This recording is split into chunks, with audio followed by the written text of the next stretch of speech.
Chapter 369. Everyone stared blankly at the dark aura that didn't dissipate. They were a little dazed. That aura didn't seem like demonic chi, nor did it seem like yin chi. It clearly looked gray, but it carried a dry heat, causing the surrounding air to feel like it was burning. Even the dense immortal chi showed signs of being pushed back. What is this? Grievous energy. Loneman's expression darkened. He took a step forward. Only grievous energy could have such a contradictory aura. But grievous energy had always appeared in the souls of the underworld. Why would it suddenly appear in the immortal world? Just as he was thinking about it, the soaring grievous energy suddenly condensed into a ball. It turned and flew down at an extremely fast speed. Everywhere it passed, flowers withered and palaces were destroyed. It rushed straight in the direction of the main hall where Shening was. Master! I Ching was shocked. He immediately summoned an immortal sword and was about to attack. Shening was one step ahead of him. She reached out and grabbed that ball of gray chi. Instantly they heard a shrill scream. It was extremely sharp and piercing with a hint of madness. That ball of chi began to writhe in Shenying's hand, but it could not break free. So the scream became even more piercing. Even the celestial emperors could not help but take a few steps back. Their expressions darkened. This sound seemed to be able to attack primordial spirits. Shening tilted her head and looked at Chef beside her. She asked seriously, "Can it be eaten?" I Ching stiffened and shook his head hard. "No." "Oh." Disappointment. I Ching hurriedly conjured a seal. Immediately, a seal flew out and formed a golden chain that locked that ball of chi in it. Shening then released her hand. But even so, the grievous energy did not stop. It kept attacking the surrounding seal. Shening, Chef. Lone Moon flew over and glanced at them. Seeing that they were fine, he heaved a sigh of relief. He turned to look at that ball of aura. It really was grievous energy. It was so thick. What did it suffer when it was alive? It actually broke through the realm gate and came to the immortal world. He subconsciously released his divine perception and was shocked. There's a soul in this grievous energy. With so much grievous energy, it was a miracle that his soul was not devoured. He frowned again and glanced at Chef. Bring him back first. Then, he turned his head to look at the gloomy sky. He raised his hand and performed a wind spell, blowing away the hot air in the surroundings. Only then did the heavenly palace regain its clarity. Fortunately, Blackie and Yu Hong had already completed the deed. He was about to turn around and invite the immortals back to the main hall. Everyone, Sect Master. Before he could finish, Siyu suddenly exclaimed, "Seeing your sister Yu Hong, and the others have disappeared." What? Lone Moon was shocked. He turned to look at the deed signing stage, only to see that it was indeed empty. Little Black and Yu Hong were gone. Invincible Sect Rear Hall. I've searched the entire heavenly palace, but I couldn't find any trace of Little Black and Yu Hong. Lone Moon turned to look at Chef beside him. The Devil Palace doesn't have it either. I Ching shook his head. Both of their expressions darkened. Yu Hong and Little Black seemed to have disappeared into thin air. There was no aura left at all. Lone Moon frowned and looked at the ball of grievous energy floating in the air. Shening, you've been staring at it for so long. Did you find anything? Ha! Shening paused in the act of biting a fruit. She tilted her head and said, It's a little hot. Hot? You've been here for so long, and you've only taken its temperature? Forget it. It looks like we can only ask this ball of grievous energy if we want to know where the two of them are. As he spoke, he conjured a seal and set up a defensive array around them. Chef, open its seal. I Ching nodded. With a turn of his hand, the golden talisman surrounding the ball of grievous energy disappeared. The ball of grievous energy immediately expanded and spread in all directions. A humanoid figure appeared in the middle of it. The other party's soul was indeed there. Who exactly are you? Lone Moon asked in a low voice. The grievous energy did not answer. Instead, it let out a shrill cry that pierced the ears. It even rushed towards the two of them in a frenzy. However, it was blocked by the immortal chi around them and could not advance an inch. The grievous energy on its body is too strong. Its consciousness has already been devoured, I Ching said. Even if there's still a soul inside, it won't understand what you're asking. Lone Moon frowned. He looked at the gray figure that was rushing towards the two of them. Suddenly he thought of something. He turned to I Ching and said, "Chef, go to Qingyu and find little Shorty." I Ching was stunned.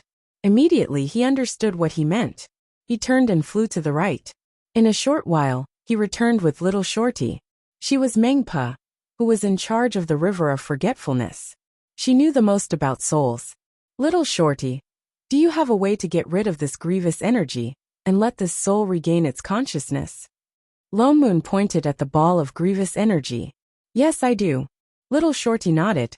However, the grievous energy was born from his soul. Even if it disappears temporarily, as long as the grievous energy is not dispelled, it will still be born. "I understand that. Finding little black in Yu Hong was more important. Get rid of it first." "All right." She nodded and took a step forward. She reached out and grabbed the ball of grievous energy. In an instant, a gentle golden light appeared in her hand. The moment the light appeared, the grievous energy around the gray figure dissipated like snow. Not long after, the resentment in the surroundings disappeared completely, and a figure appeared in the center. It was a person wearing a green robe, and he looked to be less than 20 years old. He had a delicate face, and he had a scholarly air about him. He did not look aggressive at all. The man opened his eyes. They still looked a little lost. His gaze shifted to little Shorty, who was still glowing with golden light in her hand. Instantly his face paled. His eyes bulged and he screamed, "Ghost!" He let out a cry of fear, and with lightning speed, he ducked under the table and shivered, leaving only half of his buttocks outside. I Ching, Lone Moon, Mengpa. What a lunatic! Who's the ghost here? Is he here to be funny?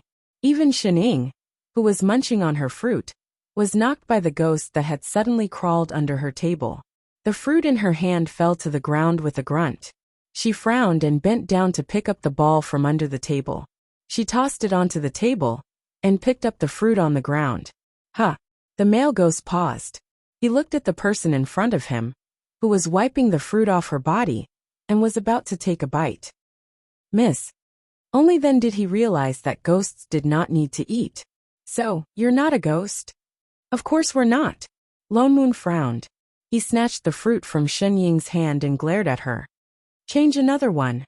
She did not even know how to wash it. How lazy was she? She threw the fruit back to I Ching and continued to look at the male ghost. "You're the ghost." "What? That's impossible. I'm clearly." The ghost was shocked.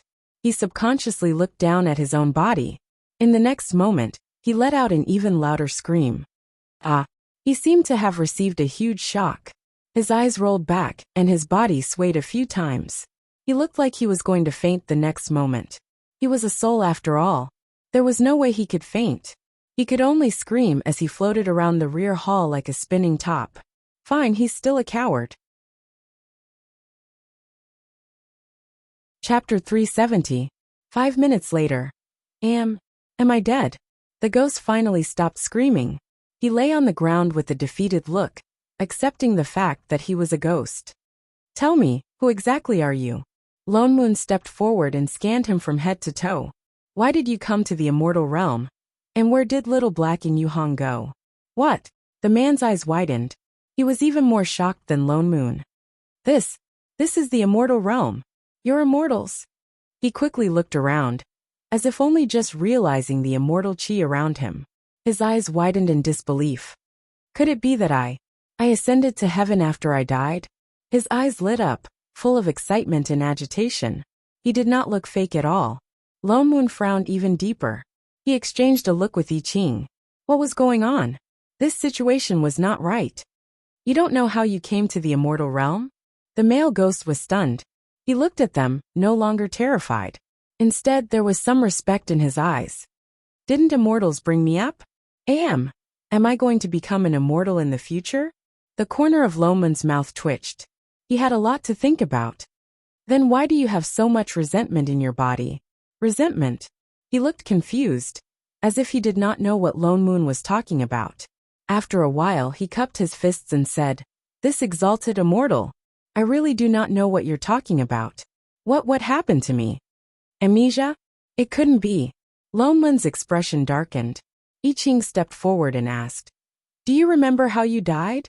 He stared blankly for a moment, then his expression turned ugly. He seemed to be desperately trying to remember something. Even the resentment in his body seemed to be coming back. After a while he murmured, I don't know. Am I really dead? What was going on? Was he really a ghost with amnesia? But where did the resentment come from? What else do you remember? The man scratched his head. After a while he said in a low voice, I only remember. My name is Song Run. I'm from Qinghe province. I've been studying hard for 10 years. I'm preparing to enter the capital next year to take the exam. You're not a cultivator. What's a cultivator? He looked confused. He really was a scholar. Well, looks like I won't be able to get anything out of him. However, he was just a mortal who had never cultivated before. How could he have such overwhelming resentment? He even crossed the realm gate directly to the immortal world. Most importantly, this ghost didn't even know how he died.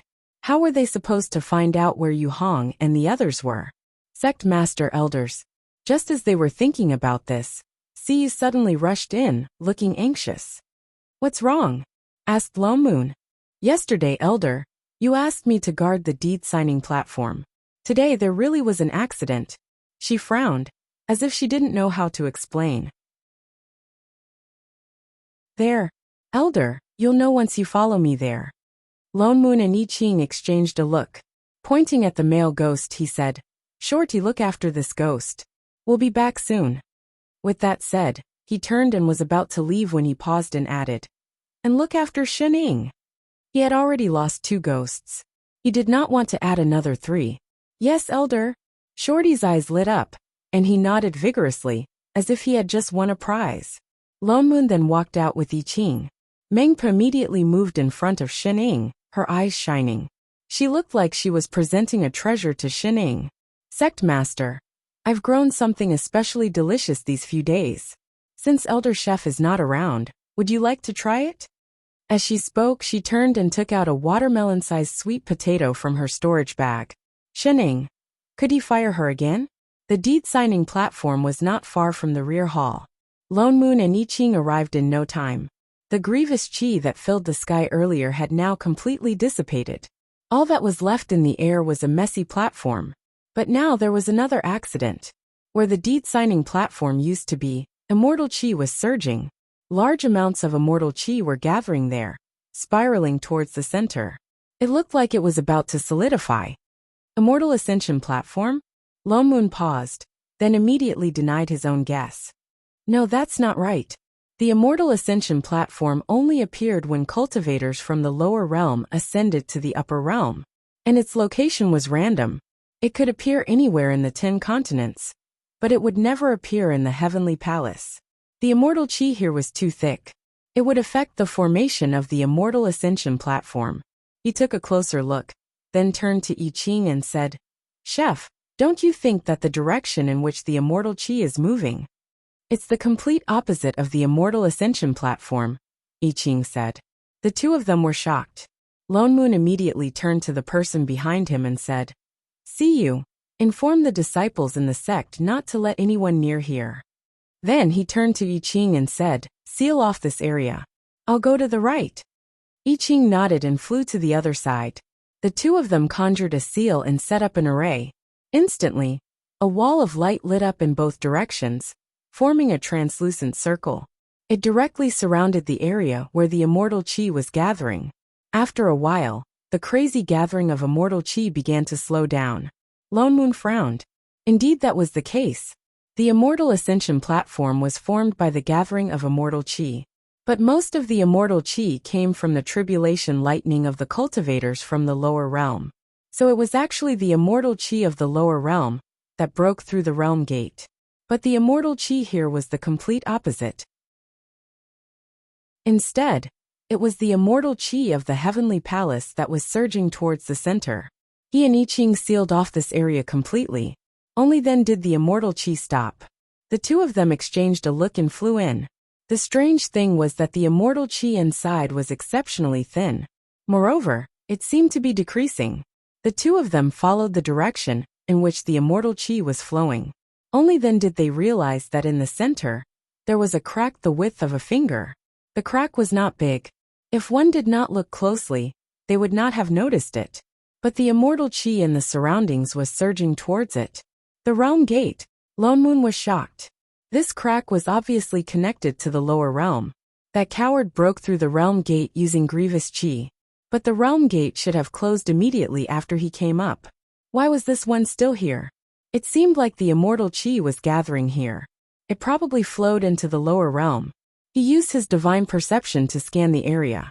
Indeed, there was a trace of burning grievous chi in the crack. No wonder the realm gate had not closed.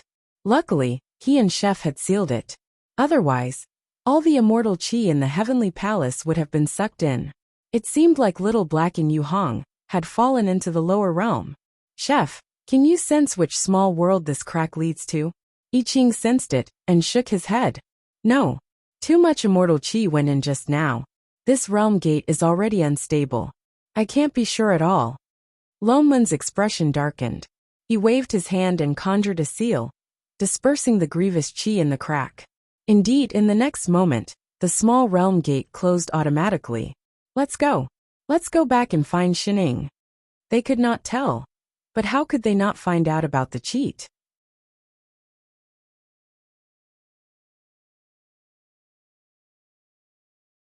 Chapter 371. In the rear hall. So troublesome. A certain Ning expressed that she did not want to work. Troublesome my ass. Hurry up. Lone Moon did not give her time to continue being lazy. He turned to Mengpa beside him. Little shorty, bring this coward to Samsara first. With that said, he picked up Shining and returned to the starry sky of the divine realm. Shining then opened a light screen lazily and began to search. In a short while, the stars in the sky enlarged in front of her eyes. A small world flew out from the center. This is the small world that the crack on the deed signing stage connects to? Lone Moon stepped forward and looked carefully at the ball of light. He saw that the ball was full of green, and there was only a trace of white chi around it. He frowned. Why is it a Dharma-ending world? In a small world like this, the spirit power was usually very thin. There were even fewer mortals with spirit roots. That was why it was very difficult to cultivate to become an immortal. There might not even be one in a billion years. Some of them even had their legacies cut off. There were no cultivators at all. The ghost that was full of grievance just now actually came from a small world like this. That surprised him. Forget it. Chef, you guys go and bring Yu Hong and Little Black back. That couple had fallen into a small world like this for a few days and still had not returned. Something must have happened to them. I Ching nodded. Come back early. Shining also patted his shoulder. Turning around, she said, I haven't watered radish today. Just as she was about to slip away, she was pulled back by a certain old father. Stop. Lone Moon directly pushed her towards I Ching. You go too. Huh. What huh? Chef's injuries have just recovered. You don't need to worry about going alone. Shining looked at I Ching, and then at Father Niao. Nodding seriously, she said, I trust Chef. Get lost. You're just freaking lazy, aren't you?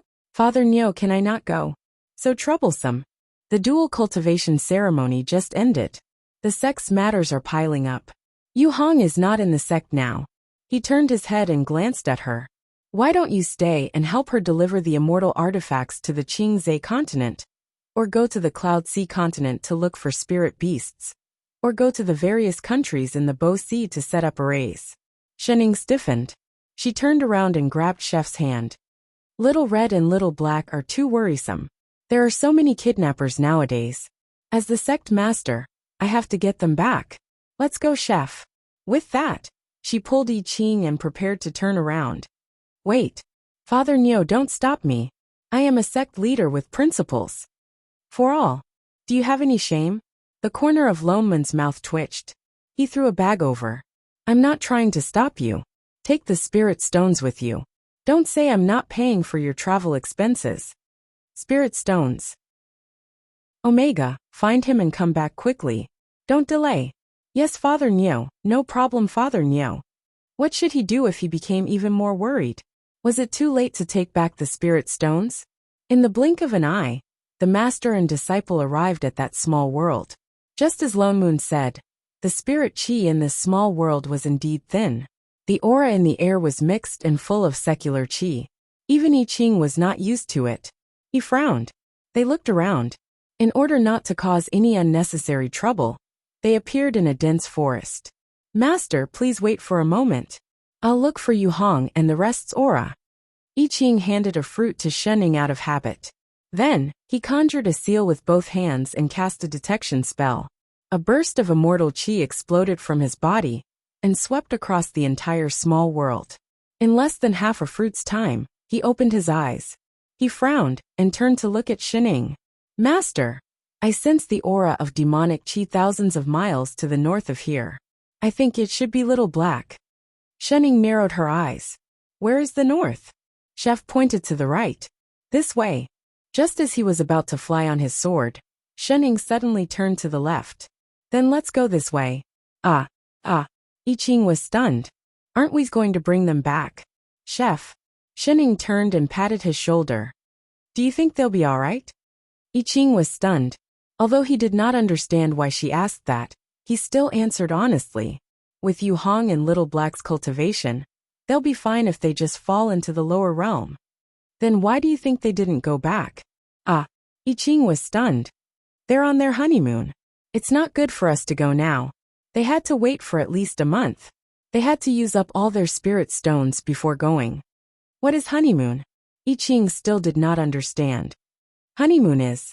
Shening tilted her head and thought for a moment before explaining. It's reasonable and legal.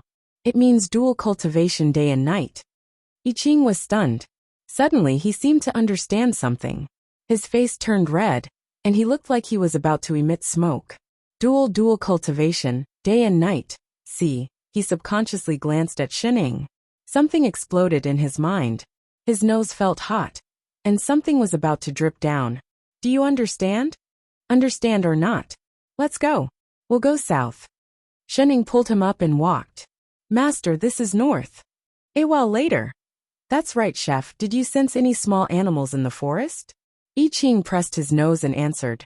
36,957 beasts. All right, we'll pick the fattest one. Yes, Master, no problem, Master. Unfortunately, before the two of them could find the small animals, the space in front of them suddenly twisted and opened up a passage. Sect Master. Meng Po walked out from inside with a bitter expression.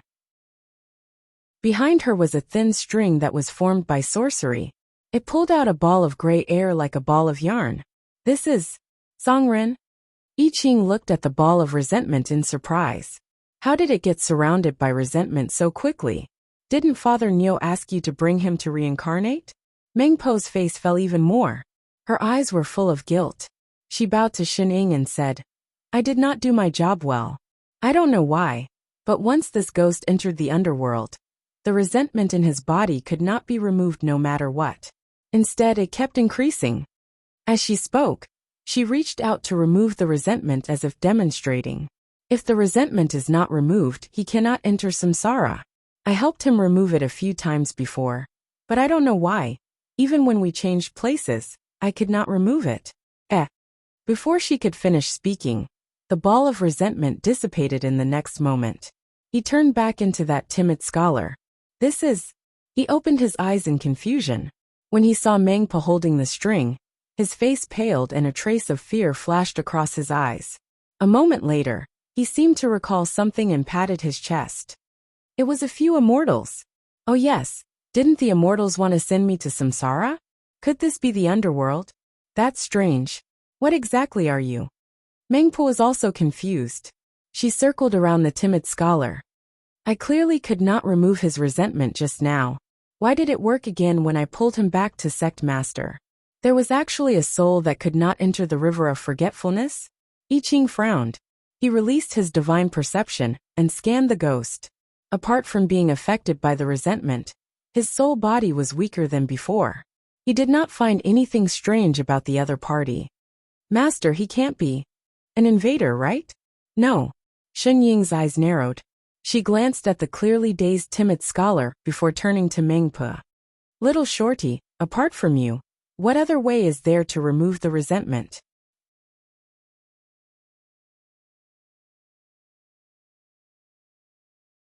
Chapter 372. There is, but it's more troublesome. Mengpa thought about it and said, the grievance stems from the injustice he suffered before he died, so he developed a hatred for this world. Apart from forcibly removing it, we can only find out the cause of his death and untie the knot in his heart. Then the grievance will naturally disappear. How troublesome. The key was that this ghost had already forgotten how he died. How were they going to find out the cause of his death? Shening tilted her head and looked at I Ching. Why don't we just beat the grievance out of him? It was convenient and environmentally friendly. Master. I Ching frowned. His soul is already very weak. Even I can't take a punch from you. I'm afraid his soul will dissipate. Then what should we do? Why don't you do it instead? He claimed to be from Qinghe County. I Ching glanced at the ghost. Why don't we go take a look? Is there anything to eat? Since it's a county, there must be quite a number of people. Of course there is. They might even be able to get some food. Then what are we waiting for? Let's go. Yes, master. I Ching then turned to Meng Po and said, Shorty, go back first. Leave this ghost to us for now. Meng Po nodded. She turned her head to look at the coward who still had a blank expression on his face. Her figure flashed and disappeared before her eyes. Song Ren was shocked by Meng Po's sudden disappearance. His entire ghost subconsciously shrank. After a while he turned to look at I Ching. This exalted immortal. What did the two of you mean? What grievance? Do I have that horrible thing on me? He was not an unreasonable ghost. Hearing their conversation just now, the grievance in his body seemed to be very troublesome, causing him to be unable to reincarnate. Our trip this time is to find out why you have grievance in your body, I Ching explained. Don't worry, we will let you reincarnate. Song Ren nodded and hurriedly bowed to the two. Thank you, exalted immortals. What a polite ghost. Master, let's go. I Ching directly summoned his sword and pulled Shening onto it. Then he turned to look at a certain ghost. Song Ren was stunned. He knew that the immortal wanted him to get on the sword, so he floated over. Still acting like a polite scholar, he bowed once more. Immortal, please bring me along. Ah. Before he could finish his sentence, I Ching picked up a certain ghost and flew out. Song Ren was caught off guard and was instantly sent flying into the air. He subconsciously let out a blood-curdling scream, howling like a pig being slaughtered. I Ching. Shening. 10 minutes later. Get off me. I Ching could not stand it any longer. He glared at the ghost that was coiled up in front of him, like an octopus. No matter how scared he was, he had already flown for 10 minutes. That was enough. Exalted. Exalted immortal. Song Ren's already pale face turned even paler. I'm afraid of heights. Weren't you just freaking floating? What are you not afraid of? I Ching frowned. He tore the ghost in front of him and held it in his hand. Show me the way. Song Ren had yet to recover from his shock. Which direction is the Qinghe County you live in? East. Southeast. I Ching paused for a moment before flying in the southeast direction. The few of them flew for another 15 minutes. During this time, screams could be heard incessantly. Finally, people appeared below them. They could vaguely see a village. The three of them finally landed on the ground. Song Ren was so scared that his face was completely white. He was a soul to begin with. Now he was even more transparent. He looked like he could turn into smoke and float away at any time. Yet the moment he landed on the ground, he stubbornly stood up. He composed himself and cleared his throat. He cupped his fists and said to the two of them, "Excuse me." In an instant, he returned to his gentlemanly self. It was as if the person who had been screaming the whole way was not him. Of course, that was if his legs were not trembling. Left or right? I Ching pointed to the two paths in front of them. There should be a town ahead. There were too many mortals. Moreover, they had to figure out the direction and could not fly too high. To avoid unnecessary trouble, they could only come down and walk. Song Ren looked left and right. Suddenly, a hint of joy flashed across his eyes. He pointed to the path on the right and said, "I recognize this place. Go this way. We'll reach Qinghe County in less than half an hour." "Let's go." I Ching nodded. He turned and walked 2 steps. But he found that Shening did not move. Instead, she looked up to the right in a daze. "Master." I Ching called out again. Shining then returned to her senses. She raised her hand and pointed to the sky. Chef, is the weather not good over there? Weather? I Ching hesitated. He subconsciously released his divine perception and swept to the right. His eyes widened. He saw that the sky above a town not far away was dark. The whole town seemed to be wrapped in black fog. Winds were raging. Ghost chi filled the sky. It was like a dead city. He was shocked. Apart from the underworld, this was the first time he had seen such a heavy chi. Master? Let's go. Shining nodded. Only then did he get on his sword again. He brought a person and a ghost with him and flew toward the city. In the blink of an eye, they arrived in front of the city. Up close, the chi was even heavier. The sky had been clear all along the way, but here it was dark and gloomy. The city was silent. Only the sound of the wind could be heard. The few of them looked up. Above the city gate, there were 3 big words, Qinghe County. This was Qinghe County. I Ching frowned. He turned back to look at Song Ren, whose face was starting to turn pale again. He had some guesses in his heart. He took a step forward and walked into the city. Are we going in? Song Ren's voice trembled as he asked. His entire ghost body subconsciously moved closer to Shining. I Ching's face darkened. Thinking of the scene on the way here, he pulled Song Ren out and pushed him 3 feet away. Stay away from my master, little b asterisk tch. Master, the chi here is thick. I'm afraid there's no one alive in the city. Not only that, there was so much ghost chi here. The ghosts inside were most likely malicious ghosts that did not enter the underworld. They had been staying in this ghost city. There are so many ghosts left in the human world. I'm afraid there's something strange in the city. Shining nodded. She threw away the fruit core in her hand and reached into Chef's pocket out of habit. We'll only know the exact reason when we go in. He looked at the city gate again. Master, the city is dark. Don't go too far away from me. Oh. I Ching was just about to continue walking into the city. After some thought, he turned around and grabbed Xin Ying's hand. Based on past experience, he was really afraid of losing her.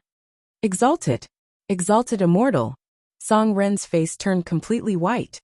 This city, don't tell me there are really ghosts?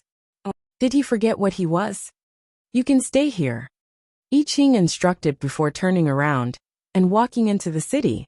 He couldn't just leave a ghost city like this unattended. Song Ren looked at the 2 walking away. Then he looked around at the cold wind. Gritting his teeth, he had no choice but to follow. Once they entered the city, the chi around them became even thicker. Wisps of cold air seeped into their bones. Song Ren subconsciously shivered again. He looked at the 2 people in front of him who were calm and composed. It was as if they could not feel the cold wind. He hurriedly floated faster.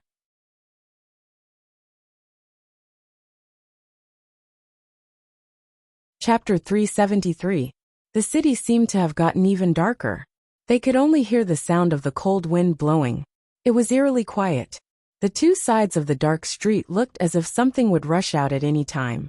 The few of them walked along the dark main street for a while.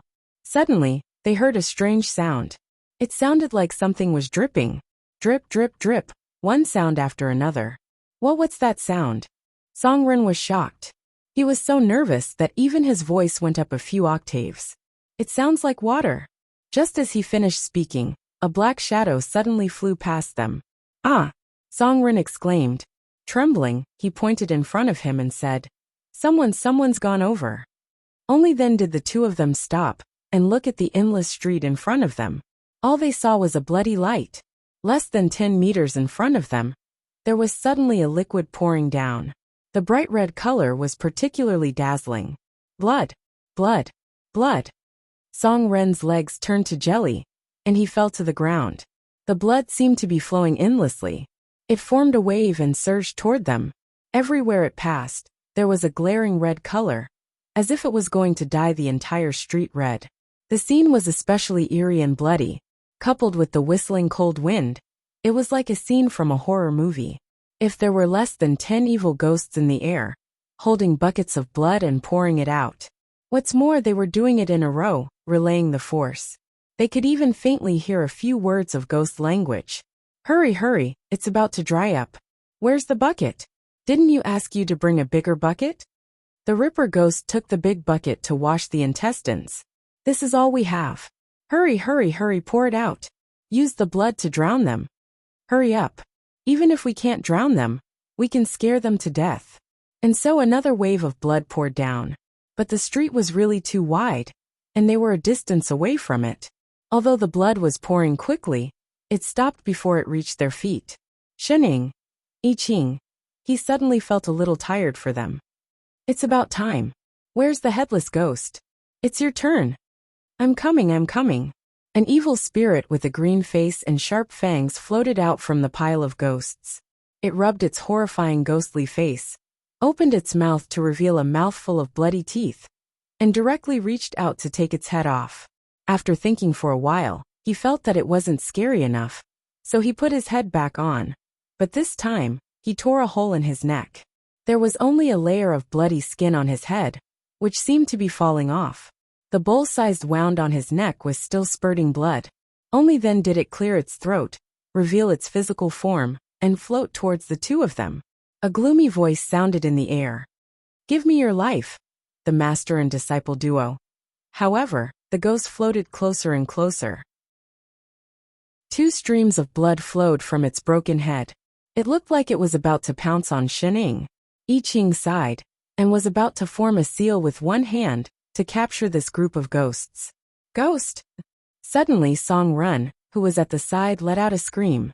As if he could not bear it any longer, he crawled up with a whoosh and ran towards I Ching's direction. He lifted the hem of Chef's robe and dived in. His hands subconsciously grabbed onto something, but he used too much force. With a swoosh, something was pulled out from Chef's waist. Shening! All the ghosts. His movement was too fast and too natural. Even I Ching didn't have time to react. He felt a chill in his lower body, and a strange object appeared between his feet. There was a strange silence. Even the headless ghost that was pouncing over was stunned. His head, which only had a layer of bloody skin, fell to the ground with a thud. What's going on?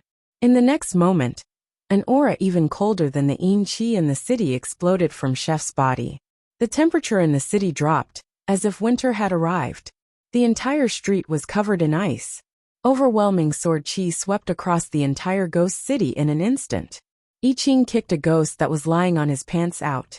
A huge dragon formed from sword chi appeared in the sky. I'll kill you. All the ghosts in the ghost city felt an endless pressure. They fell to the ground, and even their bodies looked like they were going to collapse. Chef! This was the first time Shening saw him go crazy. She was a beat slower than she should be.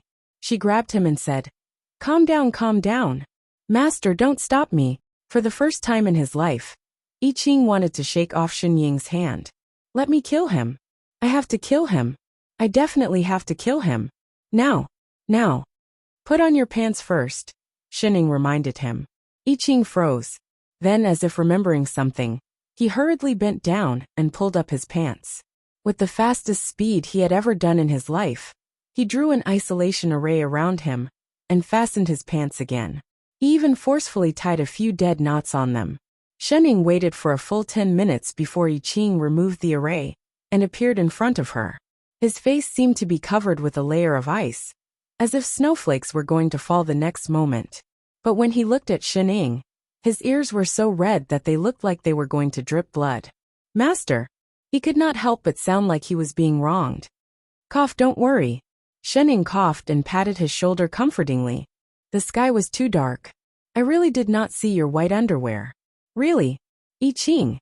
He wanted to kill someone even more. What should he do?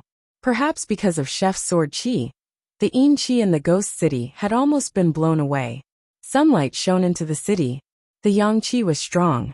The malicious ghosts that were originally hiding in the surroundings also showed their figures.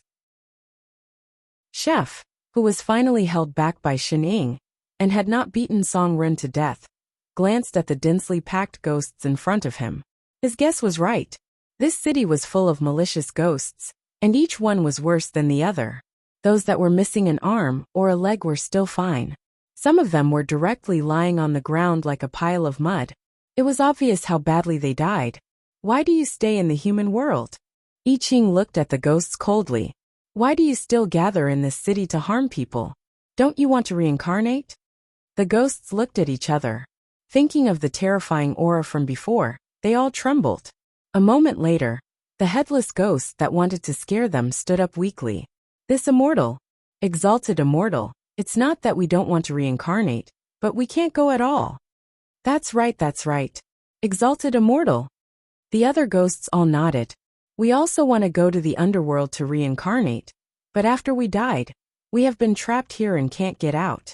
We have no choice, so we want to find a living substitute to bring us out. Can't get out. I Ching was stunned. He used his divine perception to scan the city. There was no array formation to restrict them. What exactly happened in the city? I Ching looked around.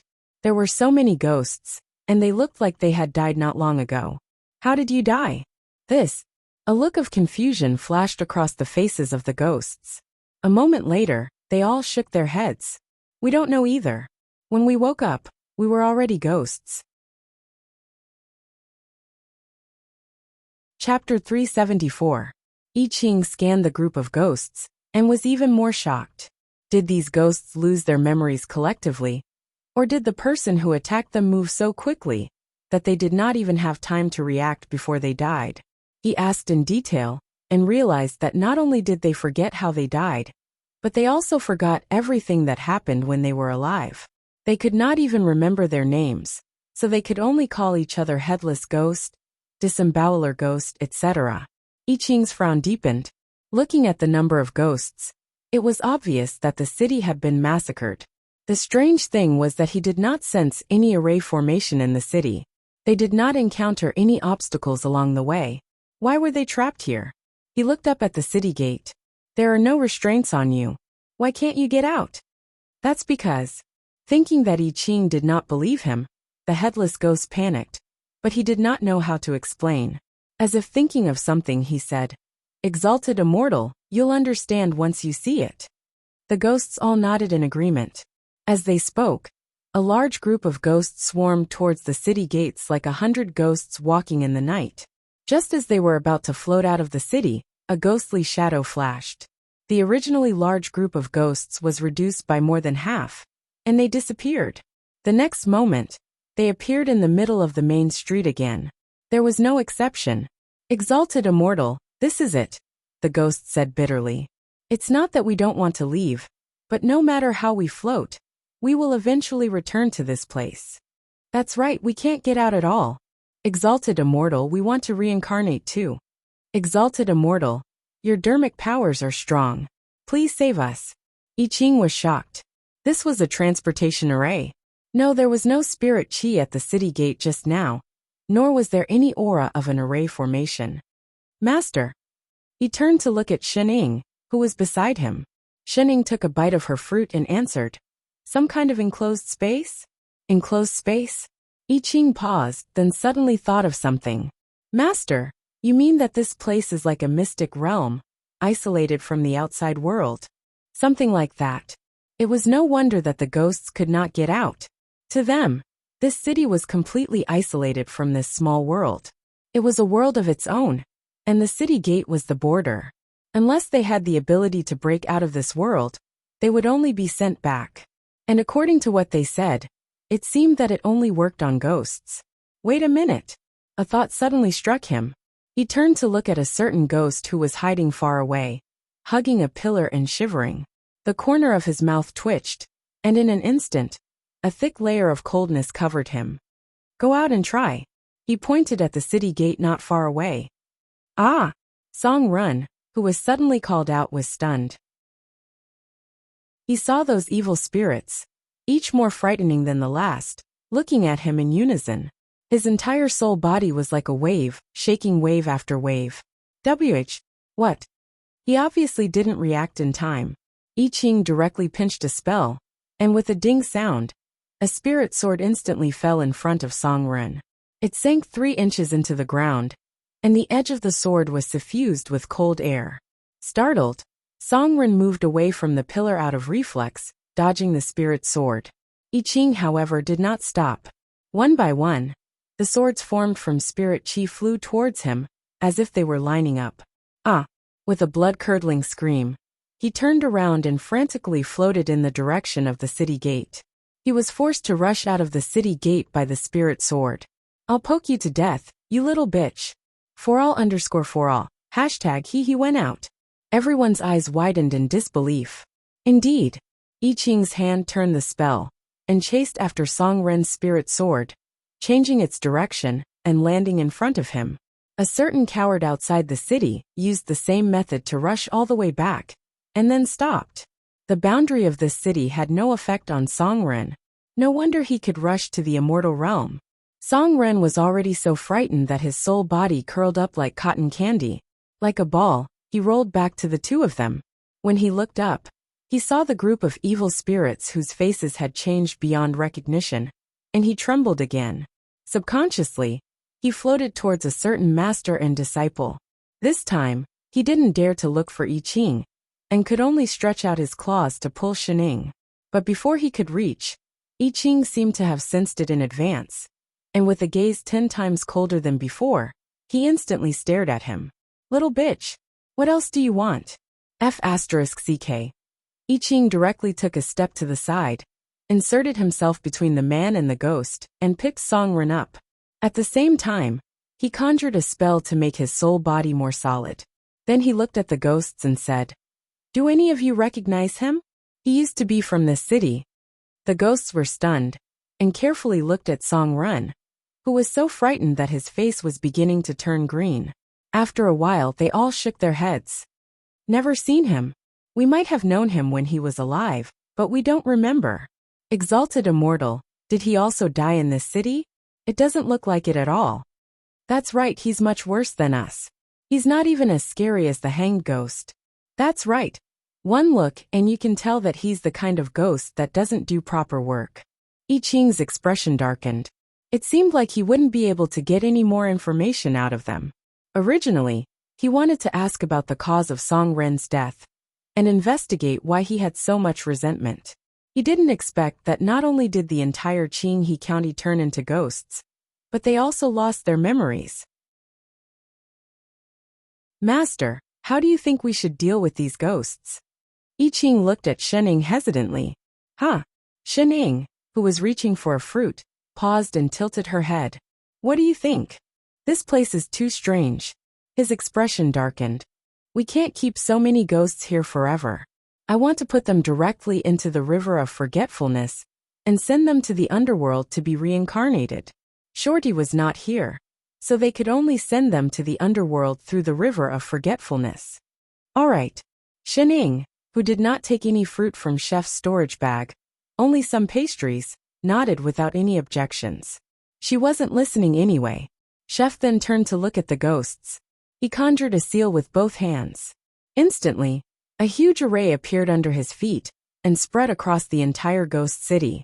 All the ghosts felt the yin qi in their bodies dissipate. Even their miserable souls started to gradually return to their original state. They were no longer as miserable as before. A gentle force wrapped around them like flowing water. In the next moment, all the ghosts turned into green smoke and floated up. Just as they were about to disappear into the array, their figures flashed, and a large number of ghosts returned to the middle of the main street. Even the rebirth array under I Ching's feet shattered. I Ching was shocked. He looked at his own hands in disbelief. What was going on? Why couldn't these ghosts be sent out? Even if this place was isolated, it wasn't like the outer realm, which was cut off from the plane. There was no reason why they couldn't enter the river of forgetfulness, unless his heart sank. He squatted down and placed his palm on the ground to sense for a while. Suddenly he was shocked. He turned to Shening and said, "Master, there's no river of forgetfulness underground." "Oh." Shening tilted her head and suddenly pointed above her head. "It might be up there." "What?" He looked up at the gray sky. He subconsciously opened his assistant's authority to take a look. In midair, a golden river ran through the entire ghost city. The river of forgetfulness was in the sky. Winky face.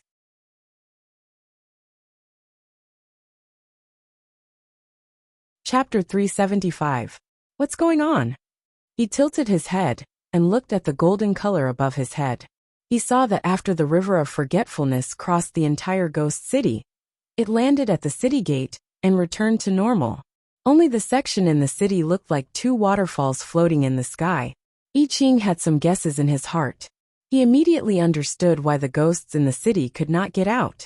He changed his hand seal, and the rebirth array appeared under his feet. He waved his hand, and the array slowly rose into the sky, enveloping the entire ghost city. In the next moment, the ghosts turned into green smoke again, and flew into the river of forgetfulness in the sky, disappearing without a trace. The city that I Ching had already dispelled a round of yin qi. Now that there were no malicious ghosts, the yin qi dissipated, and the city returned to the appearance of a deserted city. I Ching turned to look to the side. Songrun was indeed still there. Shorty said that he could not enter samsara, but he did not expect that he could not even enter the river of forgetfulness. Master, I guess the river of forgetfulness is the reason why the ghosts in this city cannot get out. He looked at Shining. The dislocation of the river of forgetfulness caused the ghosts to be unable to enter in time. And the city gate was the node of the dislocation of the river of forgetfulness, thus forming a sealed space. That was why the ghosts could not get out, and the living could not enter the river of forgetfulness, so it did not affect them. Songrun could not enter the river of forgetfulness because of grievous energy, so Lone Moon could come and go as he pleased. I have already temporarily sent these ghosts into the river of forgetfulness above, but to let them return to the underworld, we need to return the river of forgetfulness in time. If the river of forgetfulness could not return, then these ghosts would never be able to reach the underworld. More importantly, the section in the sky was obviously one of the branches of the river of forgetfulness. If left here, it would dry up one day. The other branches that connected to it would also dry up, which would cause even worse effects. Master, do you have a way to let it return to the ground? Shening tilted her head. How about pulling it down? Pull. He hesitated. How to pull? The river of forgetfulness did not have a physical body. No, Master said it could be pulled. That definitely made sense. After thinking for a moment, a gust of spirit chi formed in his hand. In an instant, it condensed into thousands of threads and flew towards the golden river of forgetfulness in the sky. However, the moment the spiritual chi touched the river of forgetfulness, it passed right through it. Indeed, it couldn't touch it. He frowned and subconsciously sensed the assistant imprint on his body. In the next moment, the spiritual energy, which had yet to touch a physical body, suddenly emitted a thump, like the sound of something entering the water. On the surface of the river, a small drop of golden spray instantly splashed. Touch. So this was how the assistant seal was used. Overjoyed, he raised his hand and produced even more spirit threads. They flew into the sky and crossed the entire river, directly binding up half of the river. Then he pulled down forcefully. The sound of water splashing could be heard. The originally calm surface of the river of forgetfulness was instantly stirred up by layers of waves, and its position was also gradually falling downwards. I Ching adjusted his cultivation and pulled harder, causing the golden river to descend even faster. After a quarter of an hour, he finally pulled the dislocated river of forgetfulness back to the ground. The abnormality of the original high and low water levels at the city gate was also restored.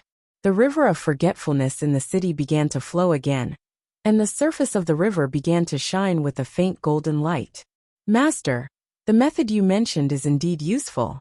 I Ching looked at Shening happily. Master indeed. What did she say?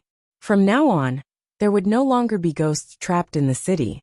I Ching heaved a sigh of relief and turned to look at Songrun beside him. He frowned again, but he still did not find out how exactly he died.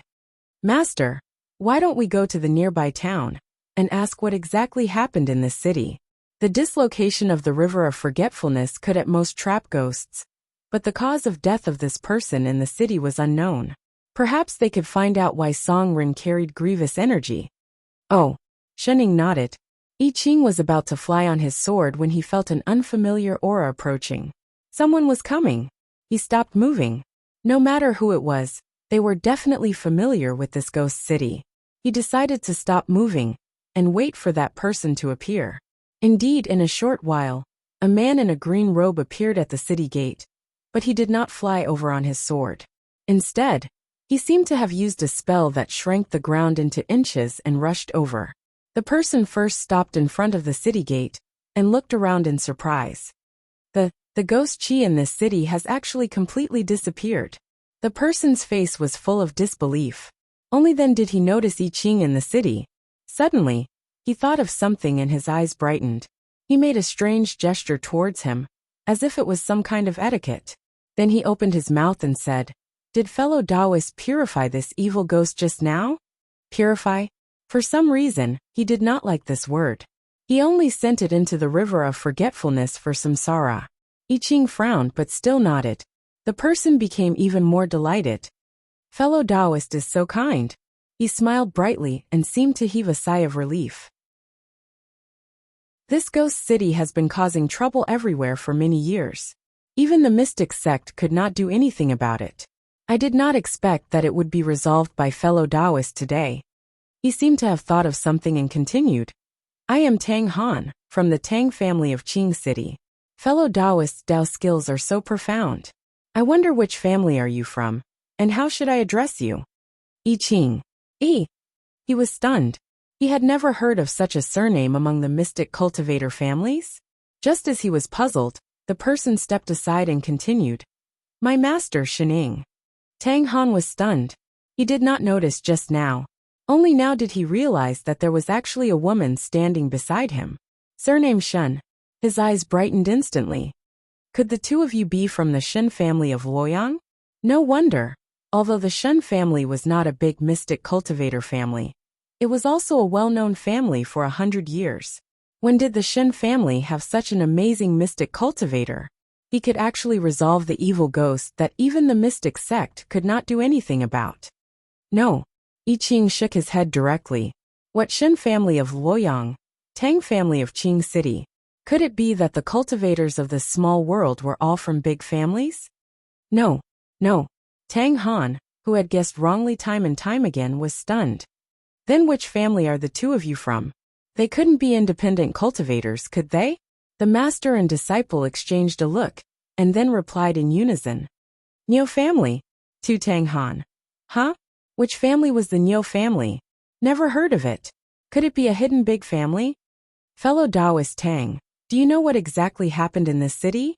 Why are there evil ghosts all over the city? I Ching stepped forward and asked. Tang Han saw that the other party had no intention of explaining his origin in detail, so he did not ask anymore. Looking at the deserted city, he sighed and said, Sigh. Speaking of the people of this Qinghe County, they are really pitiful. Now that the world is chaotic and deviant ghosts run rampant, the residents of this city have suffered from this disaster. Deviant ghosts. I Ching was stunned. He had only heard of deviant beasts and deviant demons. What the hell were these deviant ghosts? Seeing the other party's puzzled face, Tang Han was even more certain that the other party was from a hidden big family. He stepped aside and said, If you don't mind, can the two of you follow me back to my humble house, and I will tell you in detail?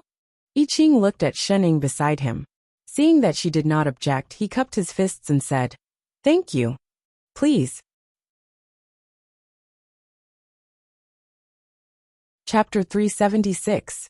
Tang Han brought the two out of the city and walked towards the north. That's right, walk. Originally, he said that his house was in the city, but they walked for nearly an hour straight into a dense forest, and the other party had no intention of stopping. Fellow Taoists, you've worked hard. My house is in this forest, not far. We'll be there in less than an hour. Tang Han said with a natural smile. I Ching. Shunning. The two stopped in their tracks. A certain Ning, who had never walked such a long way except for the time when she opened up the plane, had the urge to stick the pastry in her hand on his face. He said it was very close. Master.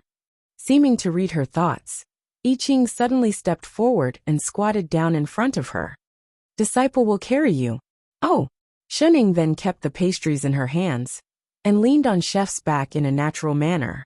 I Ching stiffened for a moment. The heat source that suddenly stuck to his back turned into a warm current, as if flowing to the bottom of his heart. He paused for a while before standing up steadily and walking with Tang Han in front. Tang Han looked at this somewhat strange pair of master and disciple, feeling that something was wrong, but he couldn't put his finger on it. He didn't pay too much attention to it, leading the way in front while introducing the situation in the city to I Ching. The two then learned about the situation of this small world from him. As previously guessed, the spirit chi here was indeed thin, resulting in no so-called immortal cultivation at all, and no immortal cultivation sects. But there were mystic cultivators who practiced mystic techniques. They also used spirit chi to cultivate, but mystic techniques only knew some shallow spells to ward off evil and evil. They didn't pursue the path of immortality like cultivators. I Ching then understood why he had to bring the two along, and not directly fly on his sword. It turned out that he didn't know how to fly a sword at all. Looking closely at his cultivation, he was indeed only at the early stage of chi refinement. These mystic cultivators usually only did exorcism and sealing demons, and took it as their duty to protect the peace of the area. They didn't have any thoughts of ascending to immortality. And most of what they dealt with were the deviant ghosts he mentioned. Tang Han said that deviant ghosts were different from ordinary ghosts. They were bloodthirsty by nature, and the more powerful deviant ghosts could devour souls. And they loved to eat living people. In Qinghe County, tens of thousands of people were massacred by the deviant ghosts in one night, because of the invasion of the deviant ghosts. Later on, the Taoists of Xianmen had to send out dozens of Taoists to kill the group of deviant ghosts. But because of this, it became a ghost town. The ghost chi in that city is too strong. Tang Han sighed and shook his head. The mystic cultivators and the mystic sects have thought of many ways, but they couldn't purify the ghosts in the city. They could only seal off this area. He led the two of them to a small house in the forest. He invited the two of them to sit down before continuing. My cultivation level is low. In order to prevent mortals from entering and being harmed, the Tang family sent me to guard this place. I Ching placed a plate of pastries and a cup of tea on the table in front of Shun Ying out of habit. He turned and asked, "Fellow Taoist Tang, apart from the deviant ghosts massacring the city, did anything else happen in the city?" Tang Han thought about it and shook his head. "I haven't heard of it. Why do you ask?" I Ching frowned. "That's not right. If it was just the deviant ghosts massacring the city, why would only Song Run have such a huge grievance?" He turned to look at Song Run, who had floated along with them. "Fellow Taoist, have you seen this ghost?" "Ghost?" Tang Han was stunned. He looked in the direction he was pointing, but his eyes were not focused. Suddenly he seemed to have thought of something. "Fellow Taoist, do you mean that there are evil ghosts following us out of the city?" His expression changed. He stood up abruptly and turned to take out a peachwood sword from the cabinet beside him. He made a hand seal and shouted, "Bold evil ghosts, you still want to harm people? Show yourself quickly. Heaven and earth are black and yellow. Ghosts and spirits are not born. Go." With that said, he directly stabbed the sword towards the cabinet beside Song Ren. With a swoosh, he poked a hole in the cabinet door. "Shening! I Ching!" Song Ren. After he stabbed with the sword, he heaved a long sigh of relief. He looked around and then turned to I Ching. "Fellow Taoist, is the evil ghost that followed us dead? Are you freaking kidding me?" Phew phew phew phew. No wonder he didn't look at Song Run from beginning to end. He couldn't see him at all. How low was his cultivation? The corner of I Ching's mouth twitched. He bent his finger and pointed at Tang Han's forehead, guiding the spirit chi in his body to gather in his eyes. Only then did Tang Han see Song Run. The peachwood sword in his hand tightened. "There's an evil ghost indeed." I Ching hurriedly stopped him. "Wait, this ghost is a little special. He's different from those evil ghosts in the city. That's why we brought him with us." "Special?" Tang Han was stunned. He thought of something, and then looked enlightened. "Could it be that he's a ghost that the two of you kept? The two of you are indeed skilled in sorcery. You can even command evil ghosts." Sorry. He sheathed his peachwood sword a little embarrassedly. There was indeed a way to subdue ghosts in the mystic techniques. I Ching. "As long as you're happy." He touched his eyes, and a trace of excitement flashed across his face. I wonder what sorcery fellow Taoist used just now. It actually allowed me to see ghosts without the use of external objects. I Ching was speechless. Seeing ghosts required external objects? I mobilized the spirit qi in your body. Tang Han was stunned for a moment, and then his eyes widened abruptly. Fellow Taoist, you're helping me to open my heavenly eye. He suddenly felt a wave of excitement. His eyes were shining as he looked at I Ching. He was indeed an expert. No wonder he could purify the entire ghost city. What the hell was opening the heavenly eye? I Ching felt the difficulty of communicating with people who weren't in the same cultivation system. He hurriedly changed the topic. I wonder what sect is the mystic sect that fellow Taoist mentioned. Mystic sect is not a sect. Tang Han smiled. He was even more certain that these two came from a hidden clan. Otherwise, how could they not even know what mystic sect was? Mystic sect is an organization jointly founded by the mystic cultivator clans. Its main purpose is to eliminate deviant ghosts and maintain the righteous path in the world. The elite mystic cultivators of all clans are gathered there.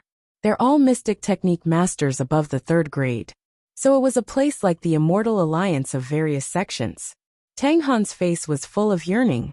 Suddenly he seemed to think of something and said with some excitement, "Oh yes. With your cultivation, it won't be a problem for you to join mystic sect."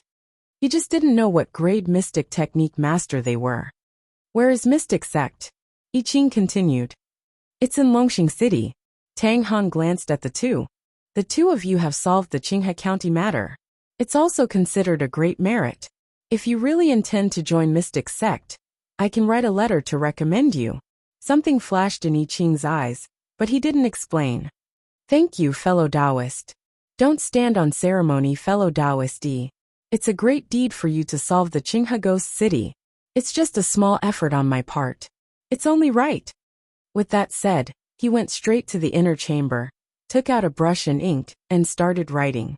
In less than a moment, he finished writing the letter of recommendation and handed it to I Ching. The nearest town is more than 10 miles away from here. The roads are complicated. Why don't I bring the two of you? No need. Before he finished speaking, the master and disciple spoke at the same time. If they walked any further, their legs would break. Why did they feel despised? Chapter 377. I Ching didn't say much to Tang Han. After asking for the general direction of the Mystic Gate, he quickly got up and left. He was afraid that he would act on impulse and personally send them to the Celestial Sect of Wonders. Once he left Tang Han's residence, he immediately rode on his sword and flew towards Longxing City with Shening. Tang Han said that Qinghe County was raided by deviant ghosts, which was why it was massacred. These words seemed to be true. The tragic state of the ghosts in the city did not seem to be caused by an ordinary disaster. But the ghosts in the city lost their memories, and the river of forgetfulness was not something that could be done by just deviant ghosts. Although he didn't know what the deviant ghost that Tang Han was talking about was, as long as it was a ghost, except for a special case like Songrun, as long as it got close to the river of forgetfulness, it would be sent to the underworld for reincarnation. Therefore, the phenomenon of the river of forgetfulness in Qinghe County was definitely not the work of deviant ghosts.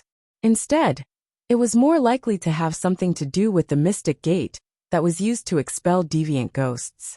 What had happened in the city at that time? Why would Songrun have such a big grievance? It seemed that he could only go to the Celestial Sect of Wonders to find out.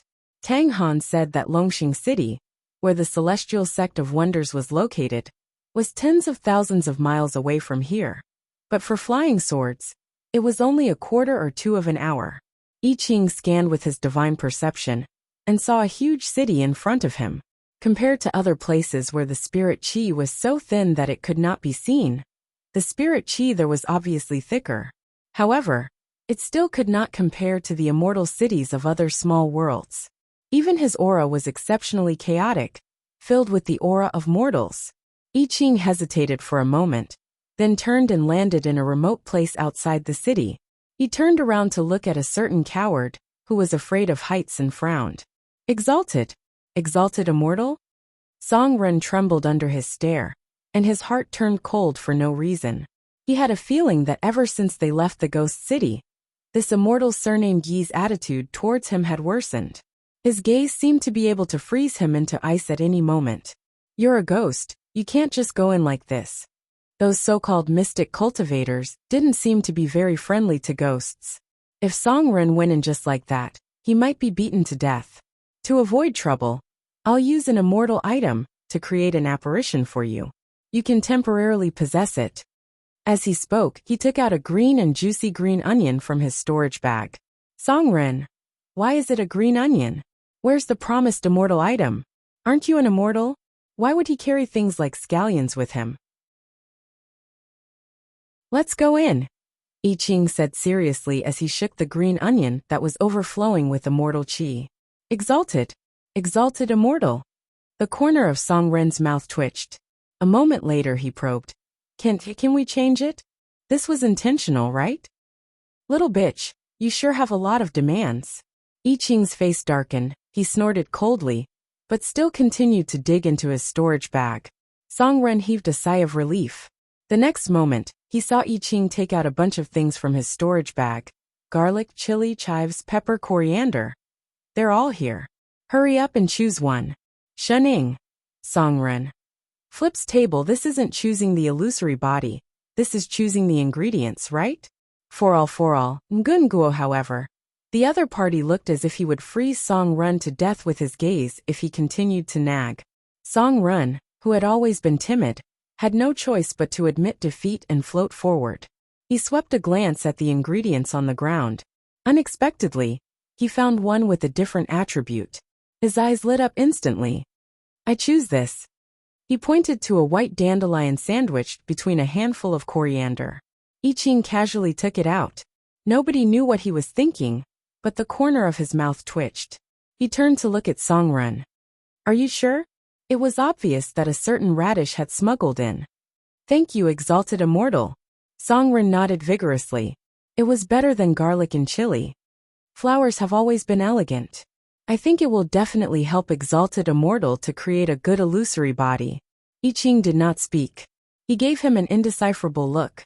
Even Shining, who was focused on eating her fruit, turned back to look at him in surprise. What's the matter?" Songren's heart turned cold for no reason. "Was the dandelion bad? Then I'll take this." I Ching had no intention of explaining at all. He directly conjured a seal and trapped Songren's soul into the dandelion. With a wave of his hand, an array appeared under his feet. The dandelion immediately turned into a white light and flew into the array. The white light became brighter and began to condense. In a short while, a youth who looked to be about 16 or 17 years old appeared in the array. He was dressed in a green and white robe. Unsurprisingly, he looked 70 to 80% similar to the radish. I have a body." Songren looked at his own body excitedly. He was indeed an immortal. He had turned back into a human. "This is just an illusory body," I Ching explained. "Don't go too far away from us. Otherwise, once the immortal chi in the dandelion is used up, you will immediately return to your original state." "I understand." Songren nodded and hurriedly cupped his hands in salute. "Thank you, exalted immortal. Let's enter the city." He glanced at him again. His eyes stopped at the lower half of his body. Then he turned and habitually pulled Shuning into the city. Songren immediately followed. The city was very lively. There were people everywhere. I Ching originally thought that this would be similar to the immortal cities of cultivators. But the strange thing was that more than half of the city was filled with mortals, without any cultivation. Normally, cultivators would not easily mix with mortals to avoid being contaminated by the vulgar atmosphere of the mortal world, which was not conducive to cultivation. But here there seemed to be no such concept at all. It was especially down to earth.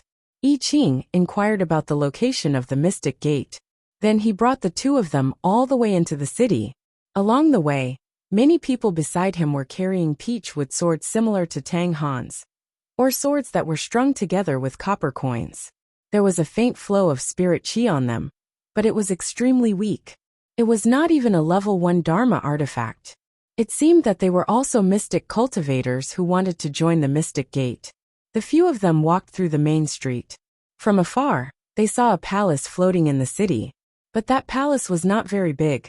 Perhaps because of the thin spirit chi, it was only floating 4 to 5 meters above the ground. But it looked quite magnificent. On the horizontal board of the palace, there were 2 big golden words, Mystic Gate. There was a very big square in front of the palace. There were already hundreds of people gathered there. There was also a platform in the middle of the square, as if waiting for something.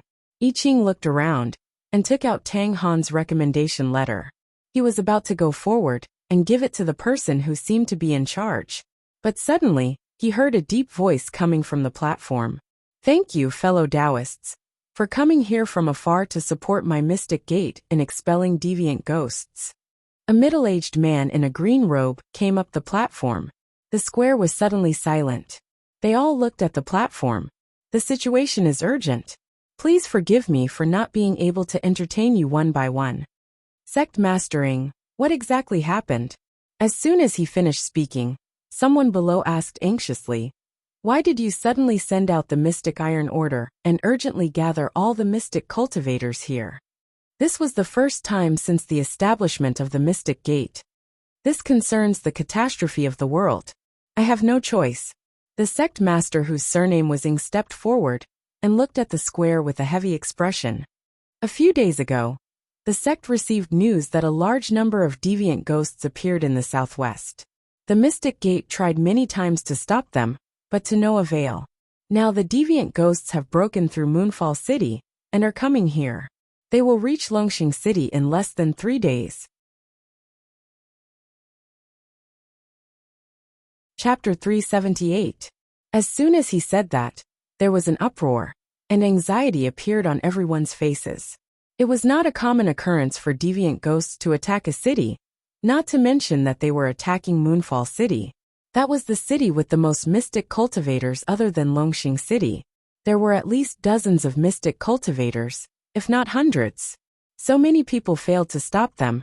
Who knew how many deviant ghosts had come? Sect Master Ing, now that the deviant ghosts are attacking, how should we deal with them? Please instruct us. Someone responded, and the others also voiced their support. Yes, Longxing City is the last line of defense. After this, the deviant ghosts will go straight to the capital, and the people will be plunged into misery and suffering. That's right. We must not let them pass, expel the deviant ghosts, and protect our country. We dare to come here. We are already prepared to sacrifice ourselves. Please instruct us, Sect Master. For the righteous path of the world, we will die honorably. Everyone's expression was extremely serious. It was clear that they were not just shouting slogans, but really prepared to die. Even I Ching was a little surprised. Such fearlessness to protect the righteous path of the world was probably difficult even for the immortal sections. It was indeed admirable. Thank you, fellow Taoists. Sect Mastering glanced at everyone with a moved expression. Yesterday, our mystic sect disciples rushed to Moonfall to stop the deviant ghosts, but the battle situation is not clear. The mystic cultivators of 3rd grade and above have all rushed to Moonfall City for support.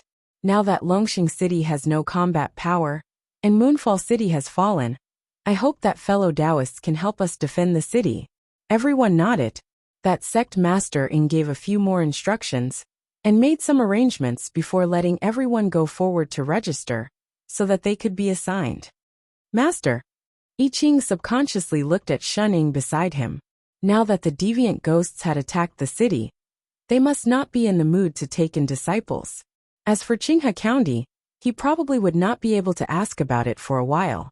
However, he was a little curious about the so-called deviant ghosts. Are we going to register? Sure. Shun Ing nodded, having no objections. I Ching then followed the crowd to register their names, and received a wooden plate with the word Xian written on it. On the stage, sect leader Ing arranged everyone's positions and discussed how to deal with the enemy. Only then did the crowd slowly disperse. Because the deviant ghosts would only arrive in 3 days, Shun Ing and the others had to stay in the city first. Moreover, it was almost noon, and it was time for lunch. I Ching was thinking about what to do for lunch as he walked into an inn. However, he discovered a crucial problem. What is this? The innkeeper took the spirit stones that I Ching handed over, looking confused. He smiled politely and reminded him, "Sir, Aran does not accept bartering. Do you have any silver on you?" "Shening," I Ching. Songren. Only then did they remember that this was a mortal city that used gold and silver. It was completely different from the cultivator's currency. After leaving Father Nyo, master and disciple once again felt the crisis of having no money. "Master, don't worry. There are many empty spaces outside the city. It's just building a residence. It's just a small dharma spell. We can start cooking soon," I Ching, who had been invited out of the inn, said seriously. "But to prevent deviant ghosts, the city gate was closed just now," Song Ren reminded him weakly. "Then let's find a house. The people here are simple and honest. We're just borrowing the kitchen. I think they won't reject us." I Ching immediately changed his words. "The mystic sect is already evacuating the civilians in the city. Everyone is busy moving. Who would be in the mood to borrow your kitchen? I still have some pastries in my storage bag. Why don't we give them to the innkeeper in exchange for a kitchen? The innkeeper said just now that he doesn't accept bartering." "I Ching." "Shening." She instantly turned to stare at a certain coward.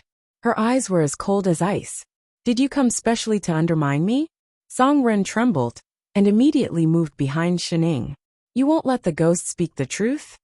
You have a way." Shening suddenly turned to look at him. Song Ren stiffened. His gaze drifted. Just as he was about to shake his head, he saw I Ching's expression. "If you dare to say no, I'll kill you." He immediately shrank his head. I think so." The two of them paused and looked over. "Why don't we? Let's go dig under that big tree." He suddenly pointed to a secluded street corner. They could vaguely see the lush foliage. "I think there might be something we need there." What did he mean? I Ching and Shening exchanged a look. They turned and walked in the direction he pointed. Indeed, they saw a big tree after turning the corner. It should be 3 inches to the right of the tree. He spoke again. I Ching frowned. He squatted down at the place Song Ren pointed to. He used his divine perception to scan. Indeed, there was something underneath. He directly used an earth elemental sorcery. In an instant, the soil under his feet turned outwards. A brown porcelain jar suddenly emerged from the soil. He opened it to take a look. It was actually filled with silver ingots. There was a layer of black spots on the silver ingots. It looked like it had been there for many years. "How do you know that there's something buried under this tree?" I Ching turned to look at Song Ren doubtfully. The other party was stunned. He seemed to recall this question. A look of confusion flashed across his eyes. After a while he shook his head. I don't know either. I just suddenly had a feeling that there would be silver under this tree." Could it be that his memory was recovering? "Do you remember anything else?" He thought for a while, then shook his head. "No." I Ching's expression darkened. Song Ren did not look like he had recovered. Could it be because his illusion was a dandelion that Radish had bloomed? Radish was a vegetation spirit. It could communicate with plants. It was normal for it to know that there would be silver under this tree. "Exalted immortal, is this enough?" Song Ren asked seriously. "If it's not enough, there's more under the tree in front. Oh yes, there's also the old well in the east of the city, the old temple in the west of the city, and the backyard of the shop in the north of the city." I Ching. Shening. She felt that ever since this coward got his illusion, did he awaken some incredible skill? He could turn into a treasure hunter or something. "There's no need." I Ching took out a piece of silver from the jar and buried the jar back into the soil. He subconsciously refined the silver in his hand and removed the layer of black spots on it. Then he stood up and glanced at him with an unclear meaning. After a while, he patted his shoulder and said, "If Father Nyo was here, he would probably want to take you in as his disciple." "Ha!" Song Ren hesitated. Who was Father Nyo? He was also an immortal. Did he mean that he had the potential to become an immortal? He felt a surge of excitement in his heart. Just as he was about to ask, I Ching added, "It's a pity that he didn't come. You probably won't see him in the future." "Then what the hell are you talking about? You're doing this on purpose, aren't you?" Chapter 379. With Song Run, the treasure-seeking ghost, the few of them successfully checked into the inn. They stayed in the inn for 2 days. The commoners in the city had already moved out of Longxing City one after another. The originally lively city suddenly became deserted. Except for the mystic cultivators who occasionally came out to patrol, there were no mortals without any cultivation. Following the arrangement of the mystic sects, I Ching went out twice these 2 days, both to strengthen the defense outside the city. He then understood the difference between these so-called mystic cultivators and cultivators. They seemed to be more inclined towards talisman cultivators. Besides using those peach-wood swords that did not have much power, they used talismans the most. And the so-called strengthening of the defense outside the city was just pasting all kinds of low-level talismans outside the city gates. The corner of I Ching's mouth twitched as he watched.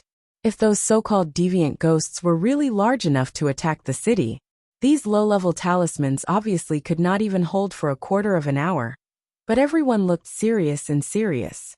Considering their cultivation, I Ching could only set up a mountain-protecting array around the city gates when they were not paying attention. He became more and more curious about what those so-called deviant ghosts were. I Ching did not wait for long. On the second night, he sensed something strange. Something was coming this way, bringing with it a sky full of yin qi. It was clearly still 100 miles away, but the temperature in the city dropped sharply. Exalted immortal? Song Ren looked at I Ching, who suddenly stood up and gave him a puzzled look. After a while, he thought of something and suddenly widened his eyes. Is it a deviant ghost? Yes. I Ching nodded. Song Ren looked flustered and turned to walk toward Shun Ying's room. Then I'll go wake exalted immortal Shun. Come back. I Ching reacted quickly and pulled her back. Master is asleep.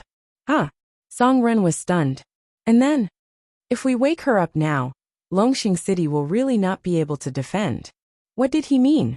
I Ching had no intention of explaining. He picked him up and flew out of the city on his sword. Once out of the city, the yin qi in the air became even stronger. From afar, they could see a black mass in front of them, even covering the moonlight. The surrounding yin qi was blowing, and it was bone-chilling. The mystic cultivators patrolling in the city did not seem to notice these changes. I Ching sent a stream of spiritual qi over and said, "The deviant ghosts are here." That mystic cultivator was stunned. He looked around and did not see anyone, but he still turned around to inform the others. I Ching didn't care much about it, and directly flew towards the direction where the yin qi was gathering. Not long after, all kinds of mournful ghost cries could be heard. Only then did I Ching see the appearance of the so-called deviant ghost. It was a black fog so dense that it was almost as black as ink. It even had a bit of demonic aura to it. One could clearly hear the ear-piercing screams of ghosts, but they couldn't see the actual entity. There were only 1 or 2 vague ghostly figures flashing past. Moreover, the range of the black fog was so large that it covered half of the forest. His speed was also extremely fast. Wherever he passed, the plants withered. I Ching was stunned by the scene in front of him. It was as simple as many ghosts glued together. From the looks of it, rather than calling it a group of deviant ghosts, it would be more accurate to call it one. He flew down directly, and a barrier array was formed instantly. The black fog that was originally pouncing towards Longxing City was blocked. Those mournful cries became even more piercing. I Ching took a step forward and released his divine perception to investigate. There were indeed many souls gathered in this black fog, but the soul bodies were extremely thin.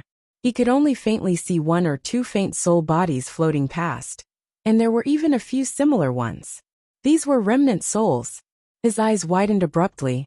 In this black fog, what gathered were actually all remnant souls. There wasn't a single complete soul. What was going on? By right, remnant souls were extremely weak. They would dissipate upon contact with a bit of immortal spirit qi, and they would only be sensed by the main body. But the remnant souls here were obviously not like that. They clearly had no consciousness at all, yet they gathered in groups. Their attack power was not weaker than that of evil ghosts. And this number, from a rough look, was more than tens of thousands. So many remnant souls gathered on their own instead of returning to the main body? unless they didn't have a main body at all. But remnant souls didn't have consciousness. Why did they come here? He carefully scanned the black fog.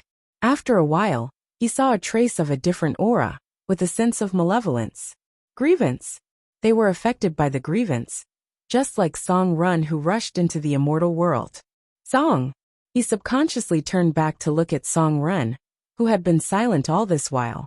But he found that Song Run's body suddenly began to emit a gray aura. In a short while, it covered his entire body. That pair of usually timid and frightened eyes surged with violence, and both eyes were red. He was affected by the grievance in the black fog. Song Run. I Ching yelled, but he seemed to not hear it. The grievance on his body became heavier, and his expression became more and more sinister. Kill. Kill. He murmured. In the next moment, he directly broke away from the illusory body. In an instant, he changed back into the appearance of the immortal world filled with grievance. He turned into a black ball, and directly rushed towards the black fog of remnant souls. Song Run. I Ching panicked. He directly conjured a seal, and a stream of spirit chi flew out. It wrapped around Song Run, who had been completely swallowed by the grievance, and forcibly pulled him back. He set up 4, 5 layers of sealing spells in succession. But Song Run seemed to have completely lost his mind. He began to attack the array around him crazily. His already weak soul body became even thinner. Mengpo was not here, so his grievance could not be eliminated. I Ching's face darkened. He had no choice but to seal him back into the illusory body on the ground.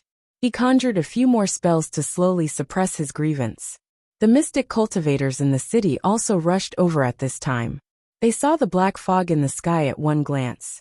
Deviant ghosts. They really came. Everyone's face turned pale. Dispel deviant ghosts. No one knew who shouted. The mystic cultivators did not even look carefully. They all raised the peach with swords in their hands and rushed towards the opposite side. They were about to pass through the blocking array that I Ching had set up. I Ching's heart sank. Don't go over. It was too late. The array that he had just set up could only isolate ghosts. It could not block living people. When he sealed Song Run back into the illusory body, the other side had already rushed in. With a crisp sound, a gap suddenly appeared in the transparent array. Large amounts of black fog rushed out and rushed straight towards the crowd. The few people who were closest to it did not have time to take out their talismans.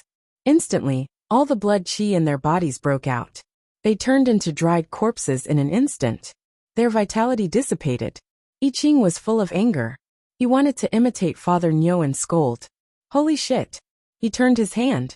Just as a sword chi was about to slash over, a chanting suddenly came from the sky. Immeasurable heavenly lord. As soon as he finished speaking, a clear spirit chi swept over from behind. It instantly dispelled the thick black chi, and directly forced those remnant souls back into the array. A golden array suddenly appeared in midair.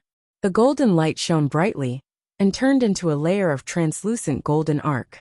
It directly enveloped the black fog below. A Taoist dressed in green walked over from behind. He looked to be in his 30s or 40s. He held a horsetail whisk in his hand. He had a benevolent look on his face.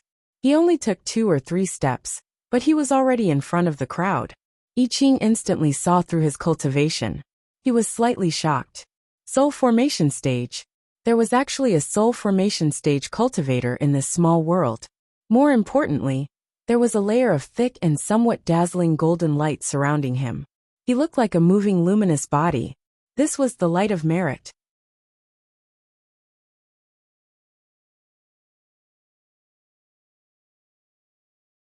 Chapter 380. Master Yin Tian. Everyone was shocked and then overjoyed. That's great, Master Yin Tian is here. Longxing City is saved this time. He is indeed the world's #1 mystic cultivator. With him around, there is no deviant ghost that cannot be solved. I didn't expect to see Master Yin Tian again. This trip was not in vain. Didn't Heaven Master go into seclusion decades ago? Could he have come specially for Longxing City? Everyone heaved a sigh of relief, and rushed forward with excited looks on their faces. Even I Ching looked over curiously. Only people with great merit would have the light of merit around them. but it was the first time he saw one as bright as this one. Even the Buddhist cultivators in other small worlds, who cultivated with merit, did not have as much merit as this one. But he was a cultivator. No, according to this small world, he should be a mystic cultivator. How many good deeds did he have to do to have such a thick light of merit? I Ching could not help but feel a sense of admiration. And the person in the middle who was covered in the light of merit only smiled at everyone kindly, cupped his fists and said, "Fellow Taoists, Yun Heng is late." Only then did everyone react, and return the greeting with extremely respectful expressions. Some even rubbed their eyes in disbelief, thinking that they had seen wrongly. After a while, the sect master whose surname was Ing stepped forward. "Master Yun Tian, are you here for this deviant ghost?" "Yes." Yun Heng nodded and said, "I sensed a gathering of Yin Qi in the middle of my seclusion, so I specially rushed over." He turned to look at the few dried corpses on the ground, and a trace of pity flashed in his eyes. "It seems that I was still one step too late, and did not save them." He raised his hand to conjure a seal, and waved the horsetail whisk in his hand. A golden light swept towards the corpses on the ground. Immediately, the dried corpses on the ground turned into spots of light and disappeared. He chanted the Tao Sutra a few more times, before sighing and putting down his hand. With this reminder, everyone also thought of their companions who had just sacrificed themselves. At once they fell silent, and their eyes revealed a sorrowful expression. After a while, Sect Master Ing said, "Ah, Heaven Master has tried his best. I'm sure they know in the underworld, and will not blame you. What's more, they died to save the world. It's a worthy death." He sighed and turned to look at the deviant ghosts that were covered by the golden light. His face darkened. "We didn't expect that there would be so many deviant ghosts this time. Our dharmic powers are weak, and I'm afraid we cannot dispel them all. I wonder if Heaven Master has a way." Once he finished speaking, everyone present turned to look at Yun Heng. Actually, everyone was clear that they could not deal with so many deviant ghosts. One Yun Heng.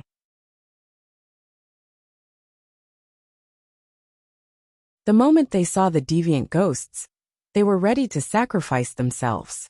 Even if they could stop them for a while, it would be good. But Yun Heng was a heaven master, the strongest mystic cultivator according to legend. With him around, perhaps they could really get rid of it. Yin hung and yin yin comma hung 11111 master. Yin comma yin 1111 yin tian 11. He sighed and turned to look at the black swarm of deviant ghosts behind him. "I will try my best. I wonder if everyone can protect me." Everyone's expression darkened. Even Master Heaven was not confident. It showed how serious the deviant ghosts were this time. But in the current situation, they could only try their best. This concerns all life in the world. "Heaven Master Yin, just try. We will do our best to protect you." "All right, thank you everyone." Yin Heng nodded and took a step forward. He took out a purple dharmic talisman and muttered something. A moment later, the talisman lit up. The other mystic cultivators all stood around him to protect him. The light of the talisman grew brighter and brighter. A moment later, it turned into a beam of purple light and flew above the array, trapping the deviant ghosts. An array pattern appeared in the air, slowly expanding. He seemed to be trying to use the array to cover the entire swarm of deviant ghosts. But perhaps because of the different cultivation methods, it took a lot of effort for him to maintain it. A moment later, beads of sweat appeared on his forehead. I Ching looked over and realized that the spirit qi in his body was being continuously transferred to the array in the air. It was as if he was not afraid of wasting it. Half of his spirit qi was used up in an instant. He frowned.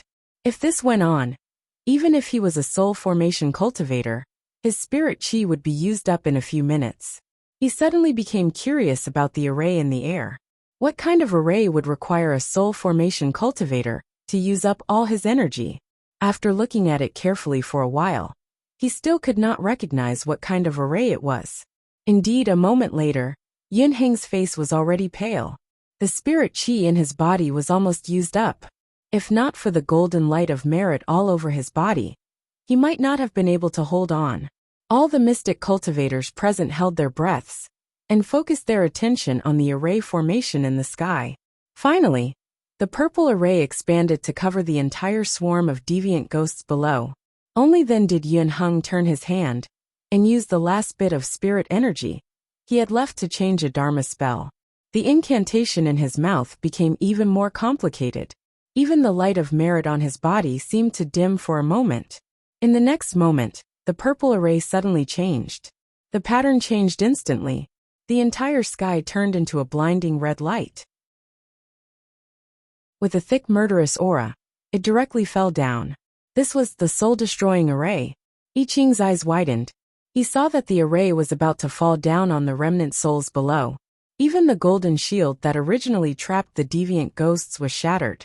The barrier array that he set up inside was also about to collapse. His heart tightened. Subconsciously, he sent a few streaks of sword chi towards the soul-destroying array. In the next moment he heard a loud ding. That red array collapsed instantly, turning into spots of fluorescent light that fell down. And Yun Heng, who set up the array, had already used up all his spirit chi. Now that the array backfired, he spat out a mouthful of blood and fell down. "What are you doing?" It was only then that the other mystic cultivators noticed I Ching at the side. They reacted instantly, and turned to look angrily at the person who suddenly broke the array. There were even more people who took out the peach with swords in their hands and surrounded him tightly. "Who are you? Why did you break Master Heaven's array? You stopped us from exorcising deviant ghosts and injured Master Heaven. What exactly do you want?" I Ching frowned. He ignored everyone's questions and turned to look at Yun Heng, who was on the verge of collapsing. In a low voice he asked, "Your so-called exorcism is to kill these remnant souls?" Once he said this, everyone became even angrier. Of course, deviant ghosts harm the world. Naturally, they have to be exorcised. I Ching's frown deepened. "There's no need to talk to him. Take down this traitor who broke the exorcism array." Sect Master Ing, who was leading the group, shouted. The angry crowd looked as if they were about to raise their swords and slash at him. "Wait!" Yun Heng suddenly spoke, stopping everyone who was rushing over. "Wait a minute."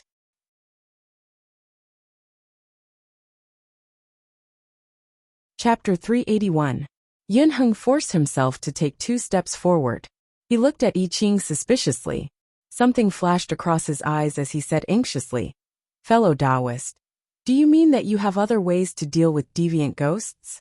I Ching's expression darkened. These deviant ghosts are obviously formed from tens of thousands of remnant souls. The remnant soul is also a part of the soul. Do you know that under the soul extinguishing array, the soul will scatter? These tens of thousands of souls will never be reincarnated. The more he spoke, the angrier he became. He had thought that with the light of merit, he would not be an evil person. Who would have thought that he would want to kill tens of thousands of remnant souls? Not to mention cultivators. Even the devil race would not dare to do such a thing. However, the crowd didn't care at all.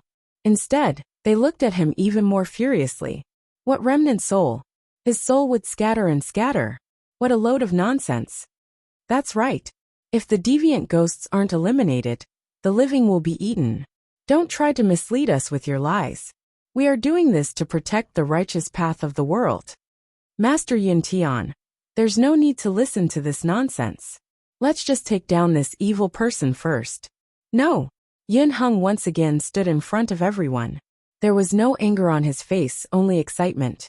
He looked at I Ching with glowing eyes and said urgently, "According to fellow Taoist, how should we deal with these deviants, no, these remnant souls?" A trace of surprise flashed across I Ching's heart. He kept feeling that something was wrong. He frowned and said, "Naturally, it will be returned to the river of forgetfulness and sent to the underworld to be reincarnated." Reincarnation? Rebirth? Yun Heng paused, his eyes full of confusion. He was about to ask. I Ching had already turned around and was walking toward the deviant ghosts. He conjured a seal with both hands, and golden light shone from beneath his feet. In an instant, a huge reincarnation array appeared on the ground, extending across the entire forest. The originally pitch-black deviant ghost was like a cloud that had been blown away, the black gas dissipating. Even the yin chi of the ghosts had disappeared. Suddenly, One transparent shadow after another appeared in front of him. However, they looked extremely weak. Some of them couldn't even take on a human form, only a cloud of white smoke. They were densely packed together. At first glance, there were actually more than 10,000 of them. Everyone present was stunned and looked at the large number of shadows in disbelief. What is this? Why did the deviant ghost suddenly become like this? Did he become a ghost? But why is there no yin qi? Isn't that the head of the yin family? Isn't he dead? Everyone gasped in unison, as if they had never seen such a scene before. Just as they were about to take a closer look, I Ching made a hand seal. Immediately, the forest of weak remnant souls turned into wisps of green smoke and returned to the river of forgetfulness below. In less than the time it took for half an incense stick to burn, the deviant ghosts that had originally swarmed over in an overwhelming manner and could almost destroy the entire Longxing city had now completely disappeared, leaving only withered branches and withered leaves on the ground. I Ching used his divine perception to scan the entire forest. There was not a single remnant soul left. It seemed like Song Run was the only special one. The grievances of the other ghosts were not so thick that they could not enter the river of forgetfulness. All the mystic cultivators present were stunned, and no one spoke for a long time. Yin Heng was the first to react. He quickly stepped forward. Fellow Taoist, those strange remnant souls, where did they go? Send it to. Before he could finish, he suddenly paused and looked up at the glimmer of light in the sky. It's daybreak. There's no time. I have to go back to cook. What?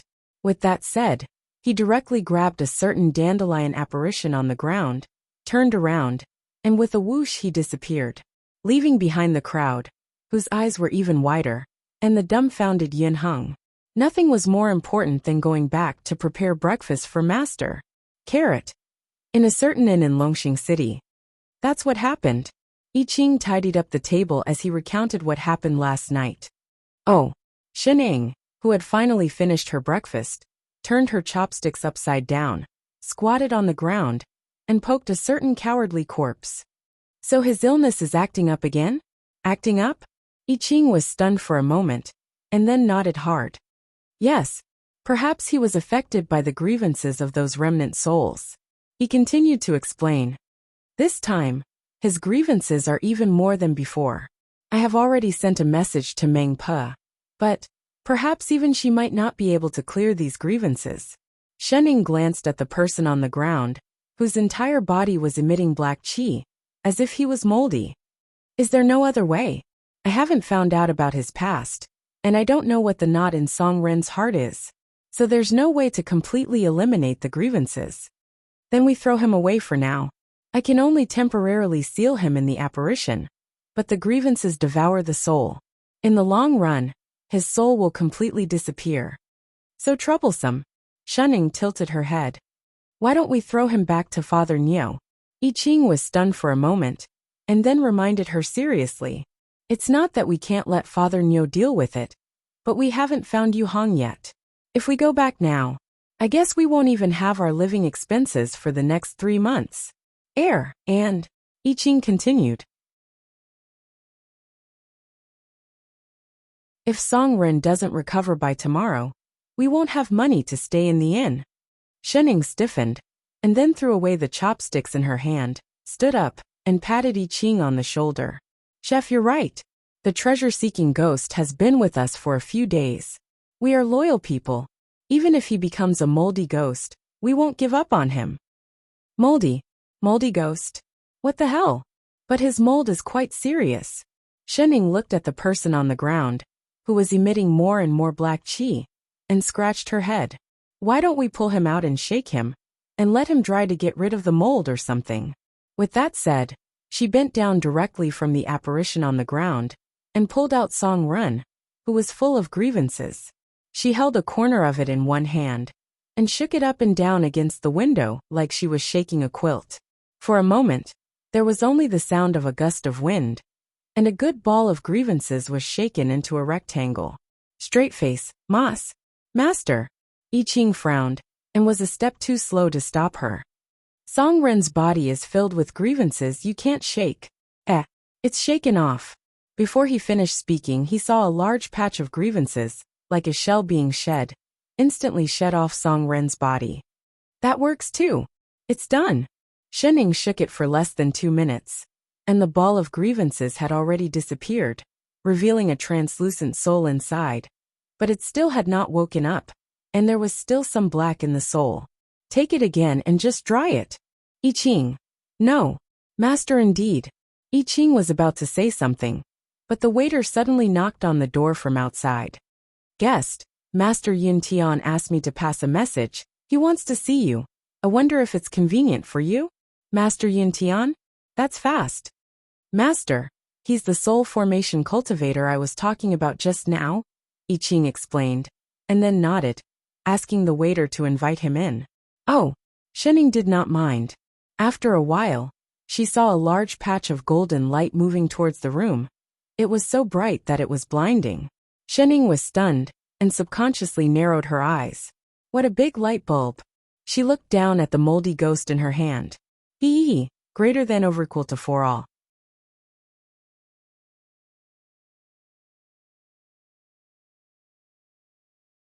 Chapter 382. Fellow Taoist. The moment Yunheng entered, he bowed towards I Ching. He looked excited. Please forgive me for my intrusion, fellow Taoist. I Ching glanced at him. He had guessed that he would find his way here, but he did not expect it to be so soon. It seemed like his position among the mystic cultivators was indeed extraordinary. Don't stand on ceremony, Master Yin Tian. Please take a seat. He gestured for him to come in and sit down. Coincidentally, he had something to confirm with him. Fellow Taoist, you can just call me Yunheng. He became even more polite and respectful. How should I address you, fellow Taoist? I Ching. I Ching answered and turned to look behind him. My master Shening. Yunheng seemed to have just noticed Shening behind him. He paused for a moment, then immediately bowed. Thinking of the purpose of this trip, he did not think too much about it. He continued to stare at I Ching and said, Fellow Taoist I came here this time because I have something important to confirm with you. Fellow Taoist please tell me the truth. His expression became even more nervous, as if what he was going to say next was extremely important to him. His hands subconsciously clenched at his sides. I Ching glanced at him and nodded. Fellow Taoist, please ask away. He took a deep breath, sat up straight, and said, What do you mean by remnant souls? Humans are divided into 3 spiritual and 7 physical souls, called the soul. When the body dies, the soul emerges as a ghost. A remnant soul is also a fragment of a soul. Because it is incomplete, it is not enough to form a soul or a spirit, so it is called a remnant soul.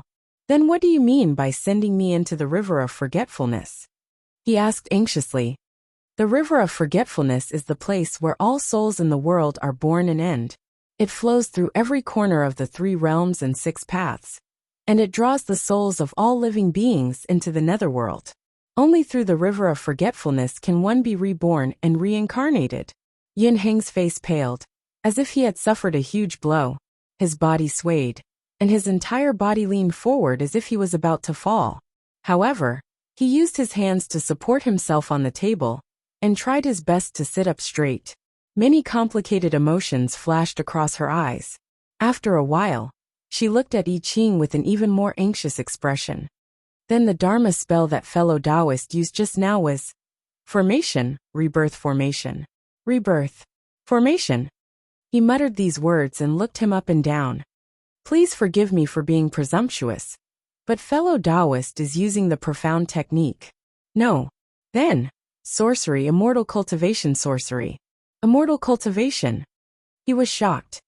That's you, a cultivator. Yunheng was stunned. He was completely stunned. Although he did not know what a cultivator was, he understood that it was completely different from mystic cultivators. His expression changed a few times, and after a while, he seemed to understand something. So it's like this. There's actually such a spell in this world. It turns out that we've been using the wrong method all this time. No wonder, no wonder. He sighed and shook his head. For a moment, It was hard to tell whether he was crying or laughing. I Ching frowned and looked at him before saying, "Fellow Taoist Yin, can you answer some of my questions as well?" Yin Heng turned around. "Fellow Taoist, please speak. Have you mystic cultivators always destroyed the souls of deviant ghosts?" Yin Heng froze for a moment. He suddenly felt a little ashamed. A moment later, he smiled bitterly and said, "I know what fellow Taoist wants to say. But in this world, other than expelling them, there is no other way to deal with ghosts." "No other way?" I Ching was shocked. Expelling the dead and reincarnating. Weren't these the most basic spells? He sighed as if thinking of something. After a while he continued, "Fellow Taoist, you might not know this, but a few hundred years ago deviant remnant souls suddenly appeared in this world. It led to great suffering. At that time, no one knew how to deal with these remnant souls. As a result, tens of thousands of civilians in several cities in the north were eaten to death. After that, Patriarch Pu Xian spent tens of years, before creating that expelling array, to stop those deviant ghosts from wreaking havoc in the world. After that he even died because of this array. From then on, the mystic cultivators united and built the mystic sect." His expression became even more solemn. He took a deep breath before continuing. "The mystic sect made this array public, and its mission was to expel deviant ghosts and protect the world. By expelling all the deviant ghosts to the north, they were able to protect a piece of pure land. So the mystic cultivators in the world only knew this one method." "Are you all retarded? There's clearly something wrong with this method." But after many years, the number of deviant ghosts did not decrease. And the number grew bigger and bigger every time. Now it seems our understanding of it from the beginning was wrong. These deviant ghosts, no, these remnant souls, do not need to be expelled, but to be reborn." "Nonsense." He turned to look at I Ching, cupped his fists and pleaded seriously. "Fellow Taoist, I beg you, can you teach the art of rebirth to all the mystic cultivators in the world? Help the world to completely solve this crisis, and help those remnant souls to enter samsara again." I Ching rubbed his forehead. Although he had some guesses before, he did not expect this to be the reason. It turned out that the reason why they showed no mercy to those remnant souls was not because they were cruel, but because they did not know that those were also a part of the soul. What was even more ridiculous was that they claimed to be mystic cultivators who specialized in dealing with ghosts, but actually did not know any way to be reborn, and could only kill them directly. He immediately thought of that soul-exterminating array. Yin Heng had merit on him. That array could indeed exterminate and devour souls. But looking at the cultivation of the others, even if they joined forces, they would probably only be able to unleash 1/10 of the power of that array. At most, they would be able to disperse those remnant souls. But the remnant souls still did not enter the river of forgetfulness.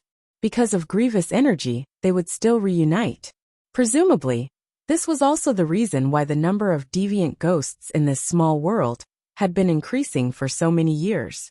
So all this was because their cultivation techniques were incomplete, or even seriously lacking. Logically speaking, the different small world spirit chi levels were different, but in the end, they would all be on the path of immortal cultivation and ascension. But this world seemed to have missed something halfway, and it was getting more and more crooked. "I can teach you," I Ching said in a low voice. "Not only the rebirth array, but also various methods of rebirth for ghosts." Yun Heng's expression was one of joy and excitement. "But," I Ching added, "you have to ask all the mystic cultivators to stop using that soul-exterminating array immediately." "Of course." He hurriedly nodded. Ever since he knew that those deviant ghosts were also souls, he did not intend to let them use it anymore. "Also, can you let me see how your so-called mystic techniques work? Alright, this is a huge matter to save the world. I think everyone will agree." Thank you, fellow Taoisti. I will inform Sect Master Ing to recall all the mystic sect disciples. Also, all the mystic cultivator clans will all rush over within 3 days and spread the news to all the mystic cultivators in the world. Go. Fellow Taoist I Ching. I have one last question. Speak. May I ask? He suddenly pointed above his head. and then turned back to look at the person behind him. Since I entered the door, why has this lady behind me been holding a piece of gray cloth above my head? I Ching. Shunning. Ah, I've been discovered. My invisibility function is not working today. The moldy ghost has not even dried up yet. Oh.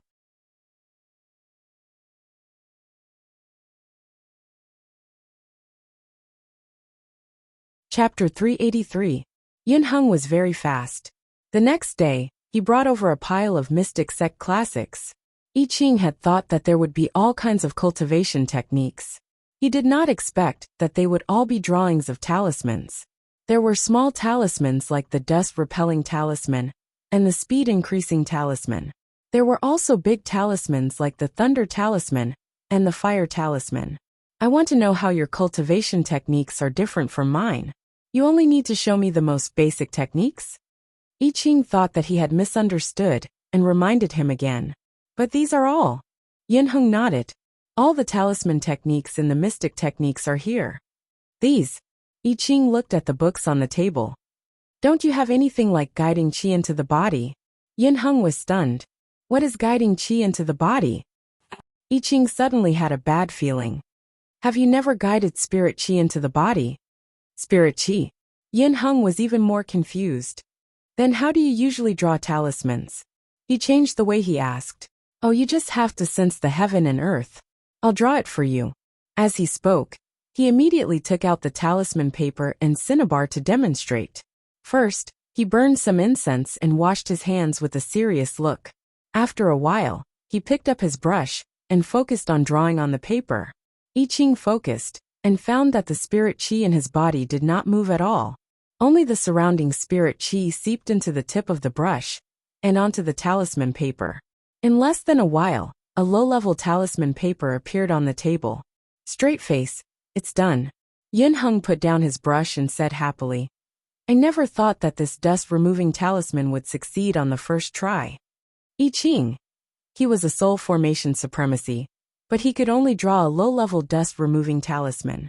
What was there to be proud of? Suddenly he understood. Could it be that these mystic cultivators did not know how to use their own spirit qi at all? Then how on earth did he cultivate to the soul formation level? After thinking about it, I Ching directly conjured a seal and used the surrounding spirit qi to make a temporary spirit testing pearl. He extended it to Yun Hung and said, Put your hand on it. Yun Hung was stunned. Although he did not understand what he meant, he still put his hand on it. In the next moment, the spirit testing pearl suddenly emitted a 5-colored light that gathered into a ball and merged into one. 5 elements mixed spirit root. I Ching was shocked. No wonder, the 5 elements mixed spirit root was similar to the 5 spirit roots, but they were 2 extremes, different from the worst 5 spirit roots. Although the 5 elemental chaos spirit root also needed to absorb 5 types of spirit qi, the spirit roots complemented each other and merged into one. In other words, as long as it was spiritual qi, he would be able to absorb it. He did not need to separate spiritual qi like other spiritual roots. It could be said that this was the best spiritual root. More importantly, those with the 5 elements mixed spiritual roots must have the 5 elements spirit body. His body had a special ability to summon spiritual qi, so he didn't need to absorb it on his own. Spiritual qi would gather in his body on its own. Besides, he had so much merit that he wouldn't face any bottlenecks. It wouldn't be strange if he could reach the soul formation stage. What is the spirit root that fellow Taoist is talking about? Yun Hung looked confused. He clearly did not know what Lone Moon was talking about. I Ching frowned and looked at him with a complicated expression. It seemed like the situation was much more serious than he had imagined. It wasn't as simple as handing over the reincarnation array and the soul transcendence spell to them. They had to start from scratch. Lone Moon turned to look at the mystic cultivators outside the inn, who kept glancing over curiously. He sighed. It seemed like this was really a troublesome matter. He had to think about how to teach them. He explained a little to Yun Hung and agreed to go to the mystic sect the next day to explain the situation. Only then did he ask Yun Hung to leave. Master. I Ching looked at Shen Ying, who had been chewing on her fruit the whole time. What should we do now? Looking at the situation, the cultivation sorcery of this small world was seriously lacking. To solve the problem of deviant ghosts, they had to start from the most basic qi into their bodies. How about? Shening looked calm. Give Father Nyo a call? Open a school or something. It wouldn't be the first time anyway. I Ching was stunned. His eyes brightened. Good idea. Father Nyo had experience in teaching disciples. He immediately took out the communication talisman. In the next moment, a familiar figure jumped out. Get lost. He had just told Lone Moon his idea when Lone Moon replied with a single word. He looked at the two of them like a knife. They don't know how to cultivate. It's none of my business.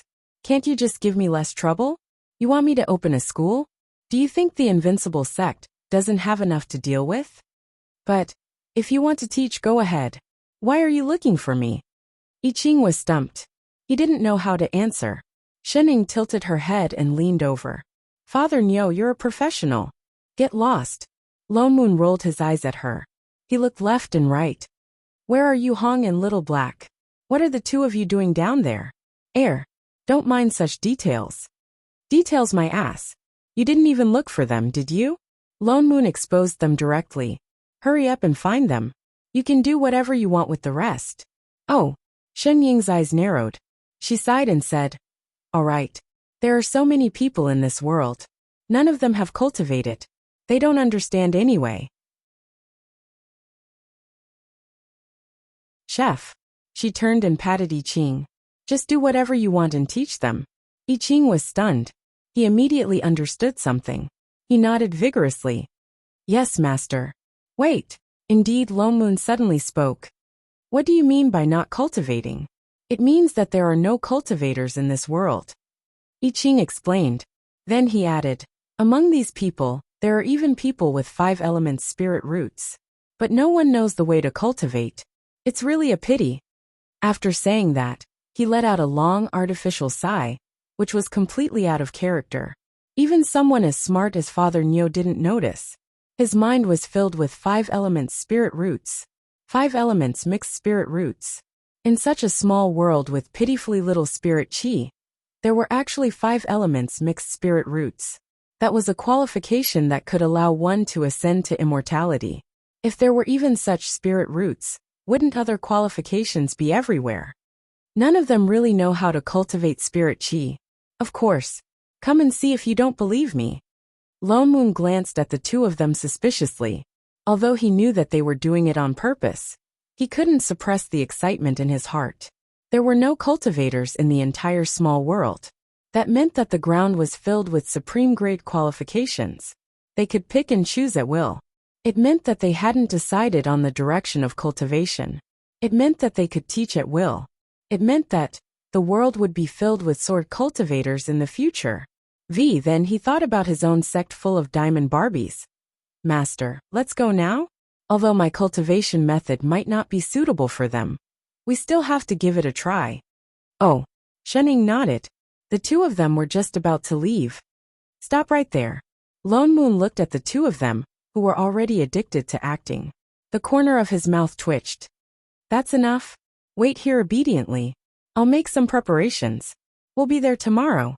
Let Chichen do it. He could create a second invincible sect in minutes. Yes, Father Nyo. No problem, Father Nyo. Two Lone Moon snorted coldly. The figure on the talisman disappeared in a flash. Done. Chef, you cooperated well. Shening nudged the person beside her. It's Master who taught us well. Achievement of daily cheating achieved.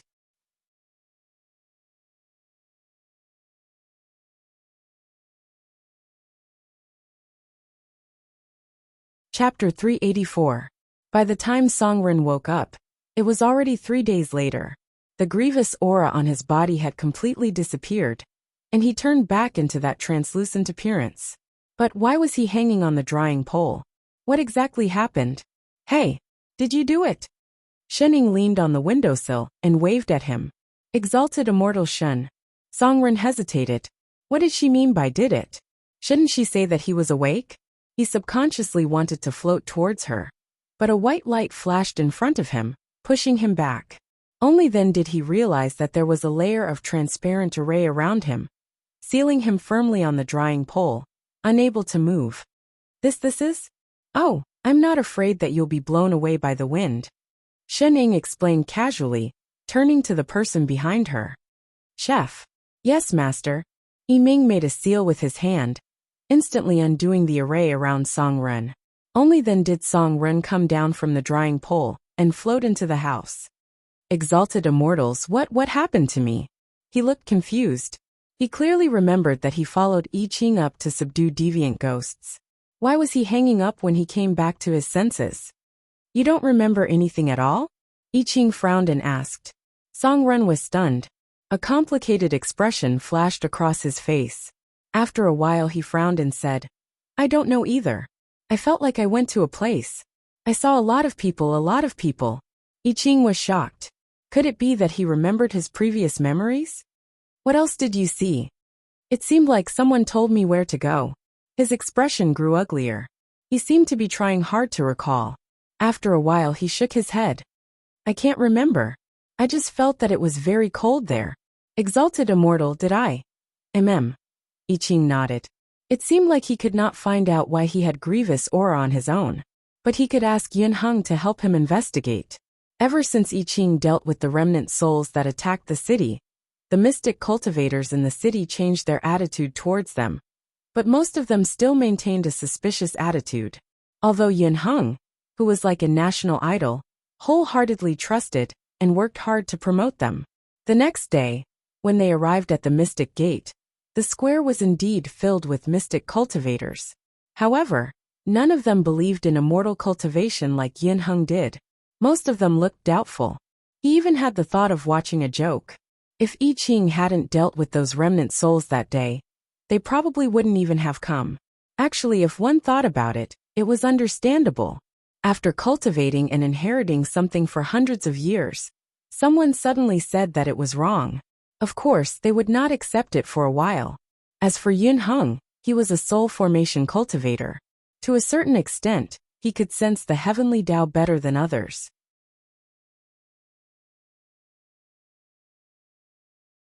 He must have long suspected the so-called profound technique. That was why he immediately believed I Ching's words.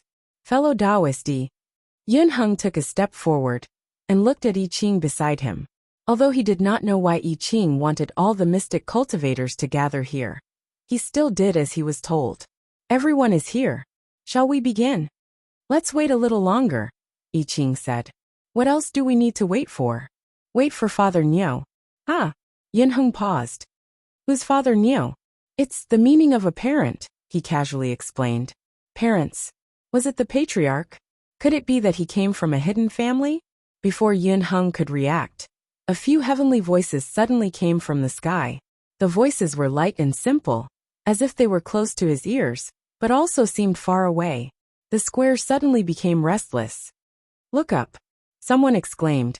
Everyone raised their heads and looked up in shock. A tall palace suddenly appeared in the sky, floating high in the air. The palace was surrounded by large patches of colorful spirit light, illuminating the entire palace like a dream. It was as if a celestial realm had come to the world. In an instant, it was as if some kind of pressure came out of the palace and swept toward everyone, causing their hearts to tremble. Everyone present was stunned. They looked at the strange scene that suddenly appeared in disbelief. Except for the two who received the news in advance. I Ching. Shening. Father Niu's appearance this time was rather high profile, the kind that came with its own background music. In the next moment, several figures flew out of the palace and slowly stopped in the sky above everyone. They were all dressed in the same white robes, embroidered with golden auspicious clouds. They stepped on a sword that was overflowing with spirit chi, but for some reason, although there was nothing covering them, they could not see their faces clearly. When they looked over, they could only see a blurry figure. Especially the person in the middle. His body seemed to be surrounded by a shocking suppressive force. Looking at him made their hearts sink, and they did not dare to look at him directly. Everyone became even more excited. This was definitely not any mystic technique. This was more like an immortal's technique. They saw that the few people stopped in the sky above the square. Only then did the person on the right speak loudly. His voice was not loud, but it reached everyone's ears clearly. The disciples of Invincible Sect have come into the world under the orders of the sect master to find fated people and teach them the Tao of immortal cultivation. I hope that after you receive this opportunity, you will stick to the right path and protect the peace of the world. As soon as he finished speaking, the other party waved his hand. Everyone looked in shock. On an empty space on the right side of the square, a tall platform appeared out of thin air.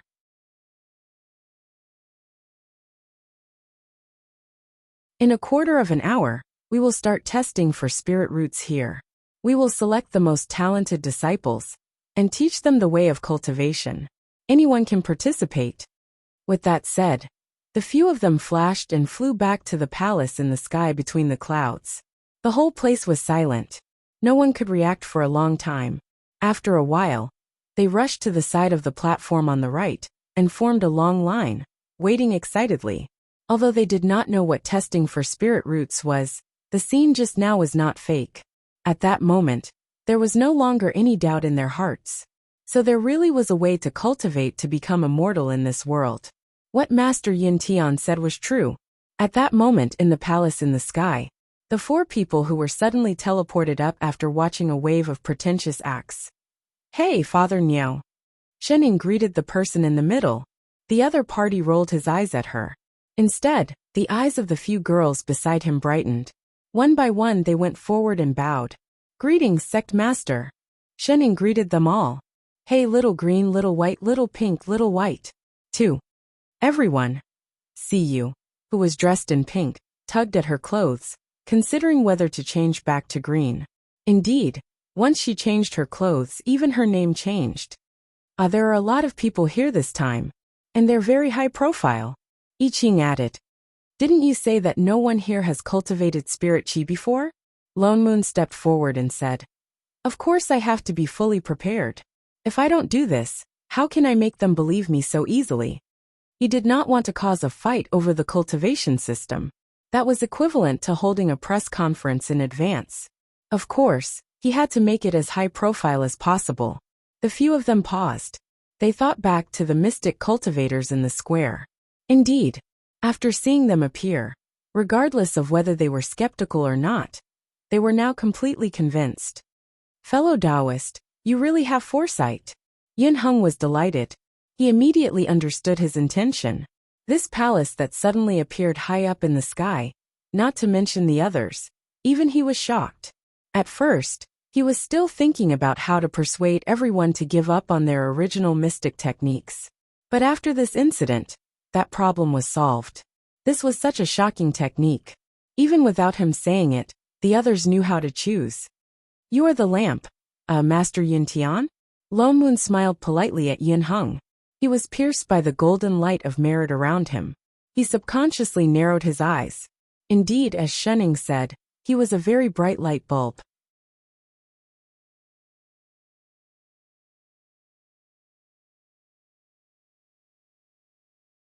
Chapter 385.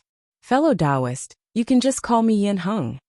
Yin Heng became even more polite. He looked at Lone Moon with an even brighter gaze. "I still don't know how to address you, fellow Taoist." Lone Moon. Father Niao gave him a businesslike smile and turned to introduce the few people behind him. "They are all disciples of my invincible sect. This time, I hope fellow Taoists can cooperate with me." "Of course." He nodded repeatedly, his face filled with obvious joy. Cultivation and preaching are important matters. If there are any problems, as long as fellow Taoist asks, I will definitely not refuse. Lone Moon did not say much.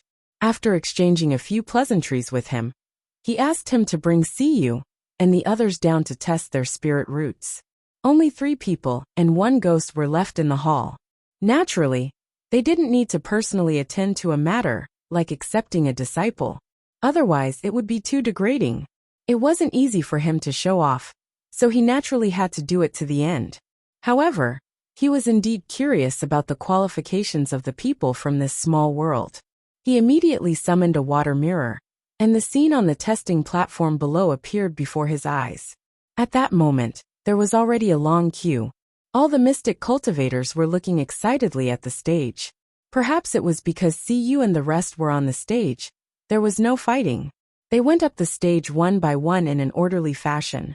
What was amazing was that among all the people who went up to the stage, other than one or two commoners who joined in the fun, the mystic cultivators, who were originally guarding the city, all had spirit roots. Moreover, their aptitudes were not bad. Most of them had dual or triple spiritual roots. In less than an hour, 2 celestial spiritual roots had been detected.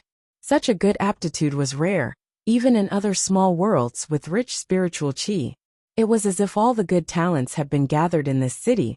But why do they all have cultivation bases? Lone Moon glared at the unreliable pair of master and disciple. Didn't you say that there are no cultivators in this world? The people who went up for the spirit root test were all at the 1st to 5th stage of chi refinement. Especially those 2 with heaven spiritual roots. They had already reached the 8th level of chi refinement. Maybe it's because of the so-called profound technique. I Ching replied. Previously, they all cultivated a mystic technique that was similar to talisman cultivation. They often had to draw talismans, even though they didn't know how to draw chi into their bodies. But if I use the surrounding spiritual chi to draw talismans, it will naturally affect me. It was just that they lacked understanding of spiritual energy and didn't know how to circulate it. Naturally, they couldn't pass through the lightning tribulation and successfully build their foundation. Therefore, their cultivation could only stop at the chi refining stage. Lone Moon thought of this as well. He scanned with his divine perception. Indeed, there was not a single foundation establishment cultivator in the plaza. Suddenly he thought of another question. How did that Yun Heng reach the soul formation stage? He has a lamp merit, I Ching explained. Lone Moon was stunned. He recalled the blinding golden light on Yun Heng's body. People with merit would usually be favored by the heavenly Tao. That was the rule of the heavenly Tao. The golden light of merit on Yun Heng's body was so bright. Naturally, there were no obstacles to his cultivation. It was normal that he did not encounter any lightning tribulations. He looked curiously at the mirror, at the person who was seriously helping see you register. You can sense that your cultivation method is wrong, and you can still make up your mind to change it in time. Most importantly, it wasn't for his own selfishness, but for the sake of this world. Yun Heng's breadth of mind is rare indeed. No wonder he has so much merit. Indeed, I Ching nodded as well. He should have been the first to sense that there was a problem with this world's cultivation. What's more, after knowing that he was cultivating the immortal Tao, ordinary people would not be able to resist the temptation to change their cultivation methods privately. But his first reaction was to beg him to teach this cultivation method to all the mystic cultivators in the world. He had no intention of keeping it to himself. All he wanted was to solve the world's crisis. He is indeed a rare kind person. You can't say that. The moment the 2 of them finished speaking, Song Run, who had been silent all this while, suddenly snorted coldly. He looked straight at the mirror, and his eyes darkened. Some people can't be seen on the surface. Until the end, who knows what he's thinking? Shening, who was chewing on her fruit, paused and turned to look at the rich ghost. You don't like him? I Ching and Lone Moon turned to look at him as well. They were surprised that he would suddenly say something like that. Song Ren frowned and glanced at the mirror in disdain. He said subconsciously, he looks like the sun. Just looking at him hurts my eyes. What's there to like? Humph. The disdain in his eyes deepened. There was also some anger in his eyes. He stared at Yun Heng. I Ching was shocked. He stepped forward and said, You can see the light of merit around him? It's so bright. How can I not see it? He looked like he was not blind. I Ching exchanged a look with Lone Moon. Then he said, Song Ren, you used to know Yun Heng? Ha. Song Ren turned. I don't. Then why do you suddenly hate him so much? He stared blankly, as if he had just realized it. A look of confusion flashed across his face. He scratched his head. I don't know. Anyway, he doesn't look like a good person. I hate him. With that said, he nodded vigorously. He stared at the person in the mirror again. Even his hands by his side tightened. I Ching frowned even deeper. By right, people with the light of merit would subconsciously give people a sense of friendliness. Although Song Ren was a coward, he was not a difficult person to get along with. In fact, compared to Lone Moon and Master, he was even friendlier and friendlier. By right, today should be the first time they met. Why did Song Ren hate Yin Hung so much? Could it be that his death in his previous life had something to do with Yin Hung? It looked like he had to ask Yin Hung about this. Lone Moon was a little excited. He did not expect to gain so many sword cultivator disciples just by showing off. The next day, Siyu told him the results of the spirit roots test. There were actually 17 celestial spirit roots. 2 of them were variant spirit roots. There were also hundreds of people with double and triple spirit roots. There were even more people with mixed spirit roots. Lone Moon chose those who were suitable for sword cultivation and had good potential to teach them personally. The rest were handed over to Siyu and the others to teach them the basics of drawing chi into their bodies and basic sword techniques. He instructed them again and again not to teach them body tempering. After completely cutting off all contact between Shen Ying and the others, Lone Moon let them into the hall. The more he looked at the cultivators in front of him, the more satisfied he was. Although they were all a bit old, missed the best cultivation period, and had a lot of impurities in their bodies. However, as long as he worked hard, he would be able to reach the core formation stage before his lifespan ended. Not only would he be able to ascend to become an immortal, but he would also be able to reach the soul formation stage. Although the spirit chi in this small world was thin, and there were pitifully few spirit herbs and spirit plants to support it, but these had nothing to do with sword cultivators. Sword cultivators practiced sword techniques. Elixirs and whatnot, other than for emergencies, had no benefits to cultivation. What's more, there was Yin Hung. He was already at the soul formation stage. As long as he practiced his cultivation technique, he would be able to survive the ascension lightning tribulation and ascend to the celestial world. Of course, he naturally practiced the mental cultivation method of swordsmanship. Lone Moon could already see the beautiful era of sword cultivators all over the place. He plunged headfirst into the great cause of teaching others how to cultivate. Shen Ying, who was openly slacking off. Why do I feel like I've forgotten something? Forget it, it's not important. Chef, can you make some afternoon tea? I'm hungry. Yes, master, no problem, master.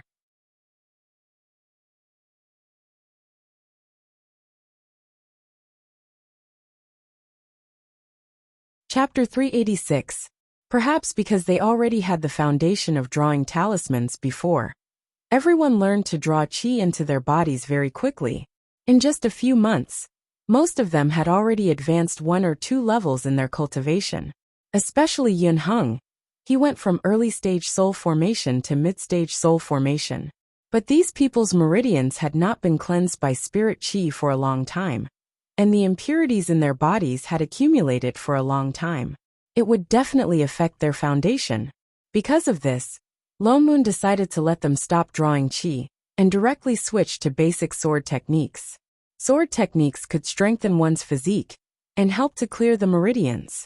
Other than that, he forced everyone to abstain from eating to prevent more impurities from accumulating. People who had just started abstaining from eating were very painful. Although they would not feel hungry with the pill of fasting, they were used to having 3 meals a day. Even if they were not hungry, the desire to eat was hard to suppress. This was also why it was better to take in disciples as young as possible. Especially these people who were changing their cultivation. Most of them were adults. They had been eating grains for decades, and now they suddenly ran out of food. Naturally, it was a kind of torture for them. But Lone Moon was a strict teacher. He was very determined to abstain from eating. He directly stopped the canteen, and even closed the mountain gates. So the rear hall of the entire immortal sect, which was the only place where people could eat, became the place where they had to practice sword techniques and study mental cultivation techniques. So fragrant. He turned his head and looked at the row of people lying on the wall. They were drooling, and their eyes were glowing green. Shen Ying was stunned. Under the gaze of hundreds of eyes, she silently ate another mouthful of rice. Indeed, in the next moment, a series of gurgling sounds came from outside the wall. Faintly, There was also the sound of people drooling even more happily. Suddenly, she was a little worried. This wall wouldn't collapse, right? The feeling of being stared at by hundreds of pairs of eyes while eating every day, Shenning really felt no pressure at all. In fact, she even wanted to add another dish to her plate. "A-0, chef, make 2 more dishes. I'm not full." "Yes, master, no problem, master." Lone Moon, who just entered. Yin Hung, who just entered. Everyone on the wall. Cough. Lone Moon coughed heavily, successfully attracting the attention of the group of people on the wall. His expression turned cold. "Have you all finished practicing the basic sword techniques for today?" All of a sudden, everyone froze, like a child who had made a mistake. Replying to, "Exalted Master, we have already finished practicing. You still have the strength to lean against the wall? Looks like it's too easy. Tomorrow I'll practice 100 times more." Everyone's face turned pale. "Are you a devil?" For a moment, wails and cries could be heard everywhere. Everyone had no choice but to quietly retreat from the wall and flee with their tails between their legs. "And you?" Lone Moon turned and glared at a certain foodie. "Why must we eat in the yard? Can't we go back to our rooms and eat?" "It would affect the morale of the army," Shenning replied as she ate. "The table in the room is too small. It won't fit." Lone Moon scanned the table full of dishes and pursed his lips. This reason was really irrefutable. "Don't worry, Exalted Master." Yin Hung smiled and said, "They're just not used to fasting for the first time. They'll get used to it after a while." He could only think of it this way. A few days later, the number of people drooling on the wall became fewer and fewer. They no longer came to watch and instead asked in person, "Master Shen, I heard that your cultivation method is different from ours." "Master Shen, I heard that you don't need to fast."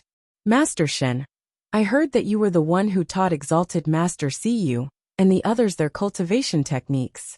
"Master Shen, when are you free? Can you give us some pointers?" "Master Shen, do you think I have the qualifications to cultivate your cultivation technique? The kind that doesn't need to fast?" I Ching. Shenning. Lone Moon. His heart skipped a beat. It was as if he smelled the scent of a second invincible sect. He suddenly had the urge to expel a certain person from the invincible sect from the sect. "Cough that."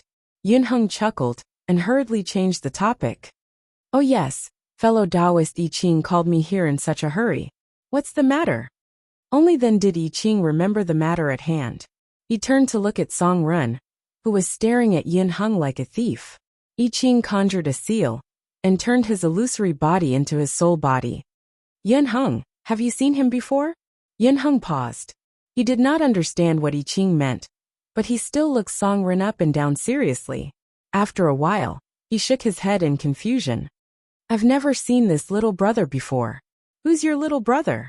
Song Ren retorted reflexively. He snorted and said, "Don't try to make connections." Yin Hung was speechless. It was as if this was the first time he had met such a rude person, but he still said in a good mood, "I've misspoken, but..." He turned to look at I Ching and said, "I've really never met him before." "Why do you ask, fellow Taoist I Ching? You've really never seen me before?" Song Ren looked at him suspiciously. His face was full of disdain. "Indeed, I've never seen you before." Yin Hung nodded. "You're not pretending, are you?" Song Ren looked even more suspicious. He turned to I Ching and said, "Exalted immortal, sanctimonious mystic cultivators like them are the best at lying. Don't believe them so easily."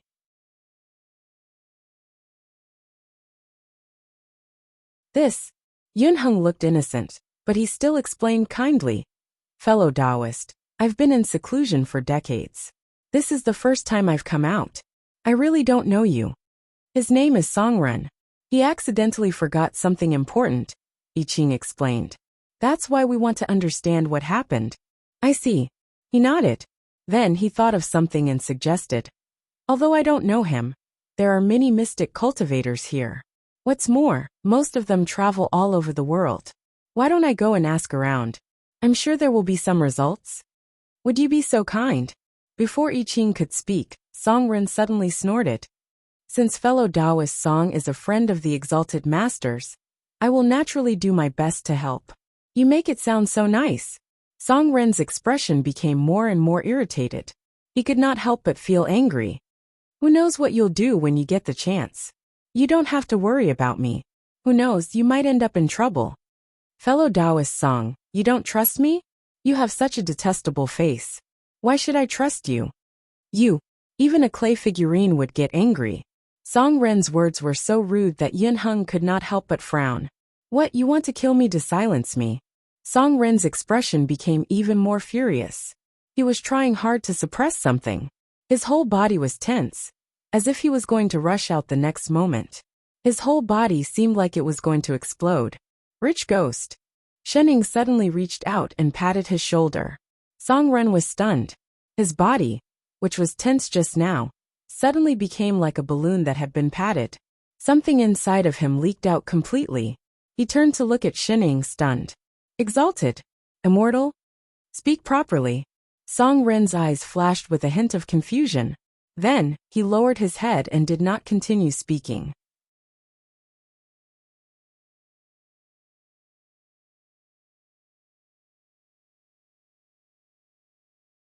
Chapter 387. Song Ren and Yun Hung seemed to be at loggerheads. More accurately, Song Ren disliked Yun Hung. If he did not argue with him every time he met him, he would feel uncomfortable. In the past, Yun Hung was busy making arrangements for the mystic cultivators, and did not come to the back hall often.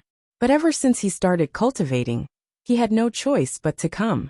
His cultivation level was the highest. Naturally, his cultivation technique was different from others.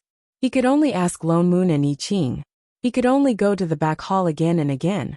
That was why he met Song Ren often. No matter how good Yun Hang's temper was, he was always angered by Song Ren. And Song Ren seemed to like this irritating activity. Even if Yun Hung did not come sometimes, he would purposely go and find some small trouble from time to time. For example, from time to time, he would draw a turtle on his Taoist robe, dig a big hole in his path, break the bed frame when he slept, steal toilet paper when he went to the toilet, and so on. These things were not big, but they all made people go crazy. All the disciples in the sect could hear Yun Hang's exasperated roars from time to time. Song Ren, on the other hand, was enjoying himself. He looked as if he was relieved to see Yun Hung in trouble. Speaking of which, Shening could not help but ask, "How much do you hate light bulbs?" "I don't hate them." Song Ren blinked innocently and said seriously, "Exalted Immortal, don't worry. I'm not such a narrow-minded person." "Oh." Shening tilted her head and pointed at Yun Hung. "Then can you take the kettle away from his head first? You've been watering him for so long. He's a light bulb, not a carrot. What if the electricity leaks?" I Ching. Lone Moon. Yun Hung, who was drenched. "All right, Exalted Immortal." Song Ren put down the kettle in his hand, looking relaxed. Anyway, he had already drenched himself. Yun Hung wiped the water off his face and conjured a dust removal spell that he had just learned. Only then did his soaked clothes dry. As if already used to a certain someone's prank, he turned and bowed to Lone Moon. "Thank you for your guidance, Exalted Master. I understand now. I'll take my leave first and focus on my cultivation." Go. Lone Moon nodded. Only then did he quickly leave the rear hall with the turtles painted in all sorts of postures and colors, as if he was afraid that Song Ren would follow him. Only then did everyone turn to look at a certain ghost. "I didn't do anything." Song Ren hid the kettle behind him and turned to look at the sky. The trio. "Do you think we're blind?" It wasn't that they didn't try to stop Song Ren, but he was especially stubborn when it came to dealing with Yun Hung. It was useless no matter what he said. Even if he was put in confinement, he would actually imitate the other disciples and cultivate as a ghost immortal. Then he would come out and continue messing with people. They could only watch helplessly as he turned from a coward into a mischievous one. And a very bear-like one at that. "You." I Ching glared at him. After a while he sighed and said, "Forget it." He did not know if it was because of the influence of Radish's illusory body, but even his personality was leaning towards it. What's more, there must be a reason why he disliked Yun Hung so much. Although it was true that Yun Hung did not know him, they could be related in other ways. There must be a cause and effect. It would not be good for them to interfere too much. Exalted Immortal. Songren suddenly thought of something. His eyes shifted and he walked towards I Ching awkwardly. He lowered his voice and said, "Do you think this illusory body of mine is sick?" I Ching paused and glanced at him. How can an illusory body be sick? It was an immortal object in the first place, not a mortal body. But his expression became even more complicated. As if he was worried about something, he tugged at the corner of his clothes and said, "I feel like my body is different from before. This body was given to me by you. Why don't you examine it for me?" "Ha!"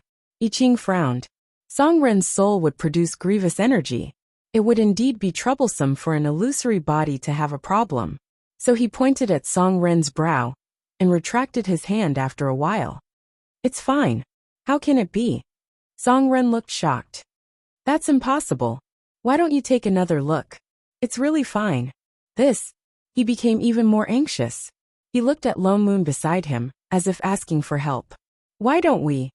If Chef says it's fine, then it's definitely fine." Without waiting for him to speak, Lone Moon said directly, "Illusory body is a divine technique.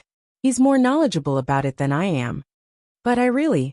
Songren's expression became even more strange. His face turned pale, and he looked like he wanted to say something but stopped. "What exactly do you want to say?" Lone Moon asked. I Ching also saw that his expression was not right. "Just say it." Songren subconsciously glanced at Shening beside him. Something flashed across his face. He coughed and said, "Well, can the two exalted immortals step aside and have a word?" With that said, without waiting for the two of them to react, he directly pulled one person with each hand and walked out in a hurry. Only a certain person who was chewing on a fruit was left. Shening. Could it be a little secret between men that she could not hear? What exactly is it? I Ching frowned and gave a certain mischievous look at a certain mischievous ghost. Master was too far away. What if he was abducted? Two exalted immortals. Songren's expression became even more anxious. There's really something wrong with this illusory body of mine. Especially in the past 2 days, it obviously feels different. How is it different? Songren's face was full of confusion. He then opened his mouth and said, replying to exalted immortals, "In the past 2 days, my lower body has suddenly felt warm and painful. It's like I want something more. What's the reason?" I Ching was stunned. Suddenly, he thought of something and his whole body stiffened. "What's the matter, Chef?" Lone Moon asked subconsciously. "Is his condition very serious?" "No." The corner of I Ching's mouth twitched. After a while he said, "His illusory body is made of radishes dandelion." Dandelion? Radishes. Lone Moon, who understood immediately, also stiffened. Instantly, 2 pairs of eyes swept over a certain unspeakable part of Songren. A century-long silence. What's the matter? Songren suddenly felt a little cold in his lower body. He subconsciously covered it. Thinking that he could not hide his illness for fear of treatment, he gritted his teeth and said, "Can't you diagnose it without seeing it for yourself? Why don't I let you take a look?" They were all men anyway. With that said, he pulled on the top of his pants and was about to pull it down. "Stop." The two of them reached out at the same time and pressed his hand down. "We're not that close. Don't learn from Radish on this." "Then what should we do?" "Don't worry, it's fine." I Ching's expression became even more strange. "Your illusory body has always been like this. It's very normal. You'll get used to it." That's right. Lone Moon nodded vigorously. "This is a normal phenomenon. But, no buts. We'll just pull it out after a few days. Yes, maybe we can even refine pills for the disciples to eat." Songren. "Pull it out? Refine pills? Eat? Are you demons?"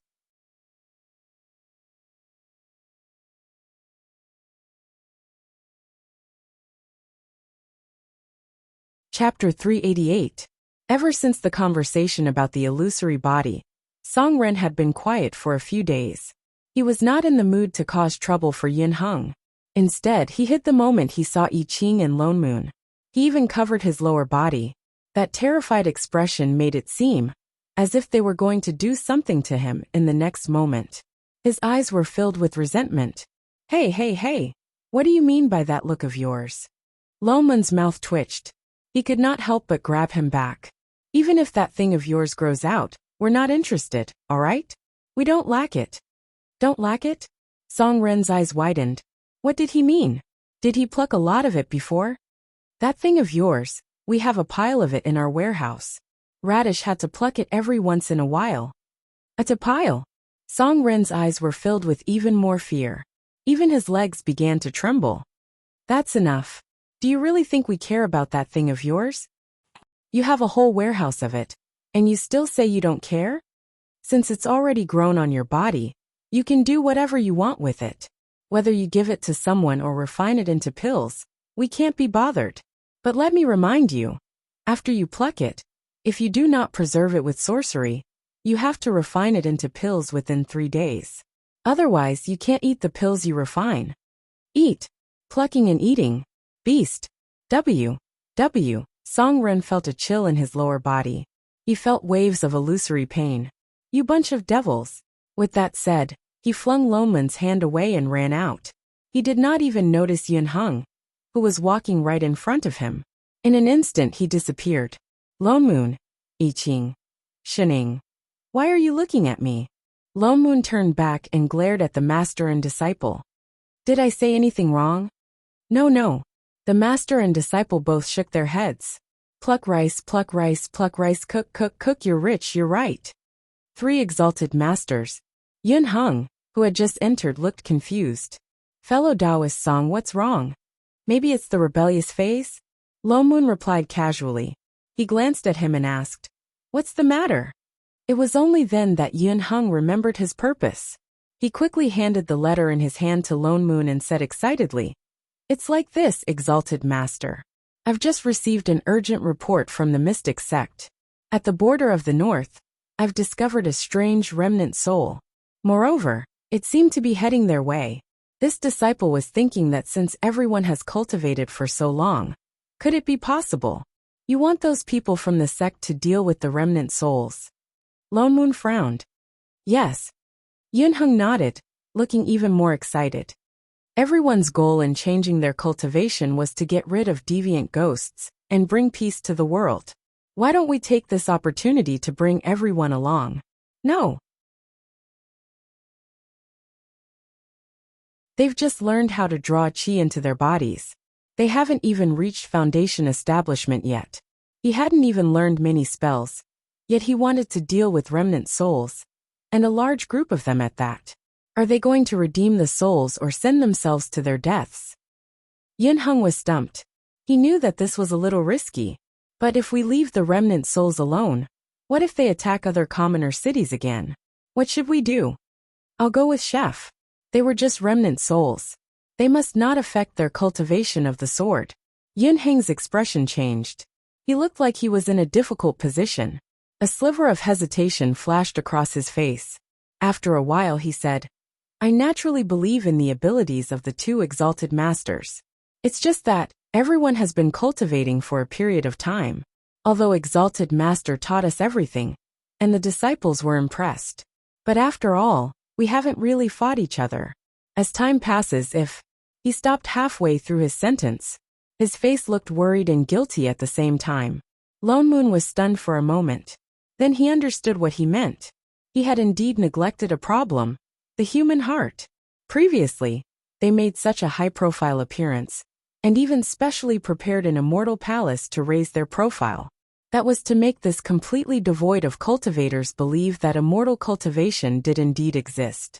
In these few months, everyone had indeed been won over by drawing qi into their bodies and all kinds of sword techniques. But all this was built on the assumption that cultivation would allow them to better deal with deviant ghosts. They had never seen it with their own eyes. In other words, everything was still in the theoretical stage.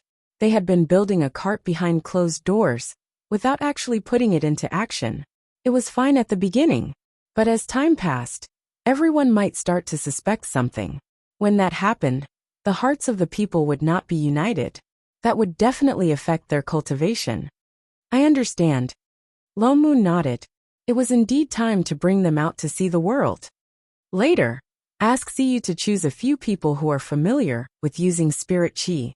Together with you, they will follow us to the north. Yes, exalted master. Yun Heng heaved a sigh of relief and turned to leave. Siyu chose 7 people. Most of them were at the 6th or 7th stage of chi refinement. They were all very young. Their bone ages ranged from 10 to 20 years old. Thinking about it carefully, it was normal. The younger they were, the less impurities in their bodies. Naturally, their spirit chi would flow more smoothly. Lone Moon had never thought of letting them become his helpers. They were only following to test out the effects of cultivation. In other words, they were going to use it to advertise.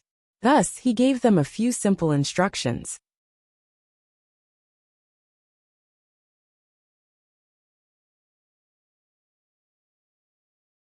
Then, he summoned his flying Dharma artifact and flew towards the north that Yun Heng had mentioned. Everyone was obviously excited, especially when they saw the wooden boat that Lone Moon had casually thrown out. Instantly, it turned into a spirit boat and carried everyone up into the sky. They were stunned for a full 15 minutes before they dared to move around on the spirit boat. Their eyes were shining brightly, considering that they were all chi refinement disciples. If they flew too fast, they might not be able to withstand the spiritual pressure on the spirit boat. Lone Moon had no choice but to slow down. The group of 10 flew for an entire day before they reached the north. From afar, they could see a desolate land. The ground looked as if it had been roasted by fire. It was pitch black and charred. Looking around, there was not a single bit of green. It looked especially bleak. Lone Moon used his divine perception to scan the area. Then, he steered the spirit boat towards the west, where the yin chi was the thickest. The further they flew, the darker the sky became. In a short while, even though it was a bright sunny day, everything around them had turned gray. They could faintly hear the shrill cries of ghosts in front of them. It was especially piercing. It's deviant ghosts. The deviant ghosts are right in front of us.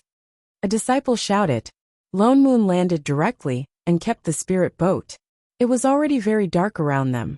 A large amount of bone-chilling yin chi swept towards the crowd, blotting out the sky. The ghostly cries seemed to be right beside their ears. They were even clearer now. Everyone panicked. One by one, they took out their swords and looked in front of them with some trepidation and fear. Calm down. Lone Moon turned back and reminded them. Follow the way you usually practice, using your spirit chi. Activate your spirit chi. Everyone was stunned. One by one, they followed his instructions. Indeed, in the next moment, the bone-chilling yin chi dissipated completely. Their bodies quickly warmed up. Their bodies seemed to have an additional layer of protection. The yin chi was directly blocked.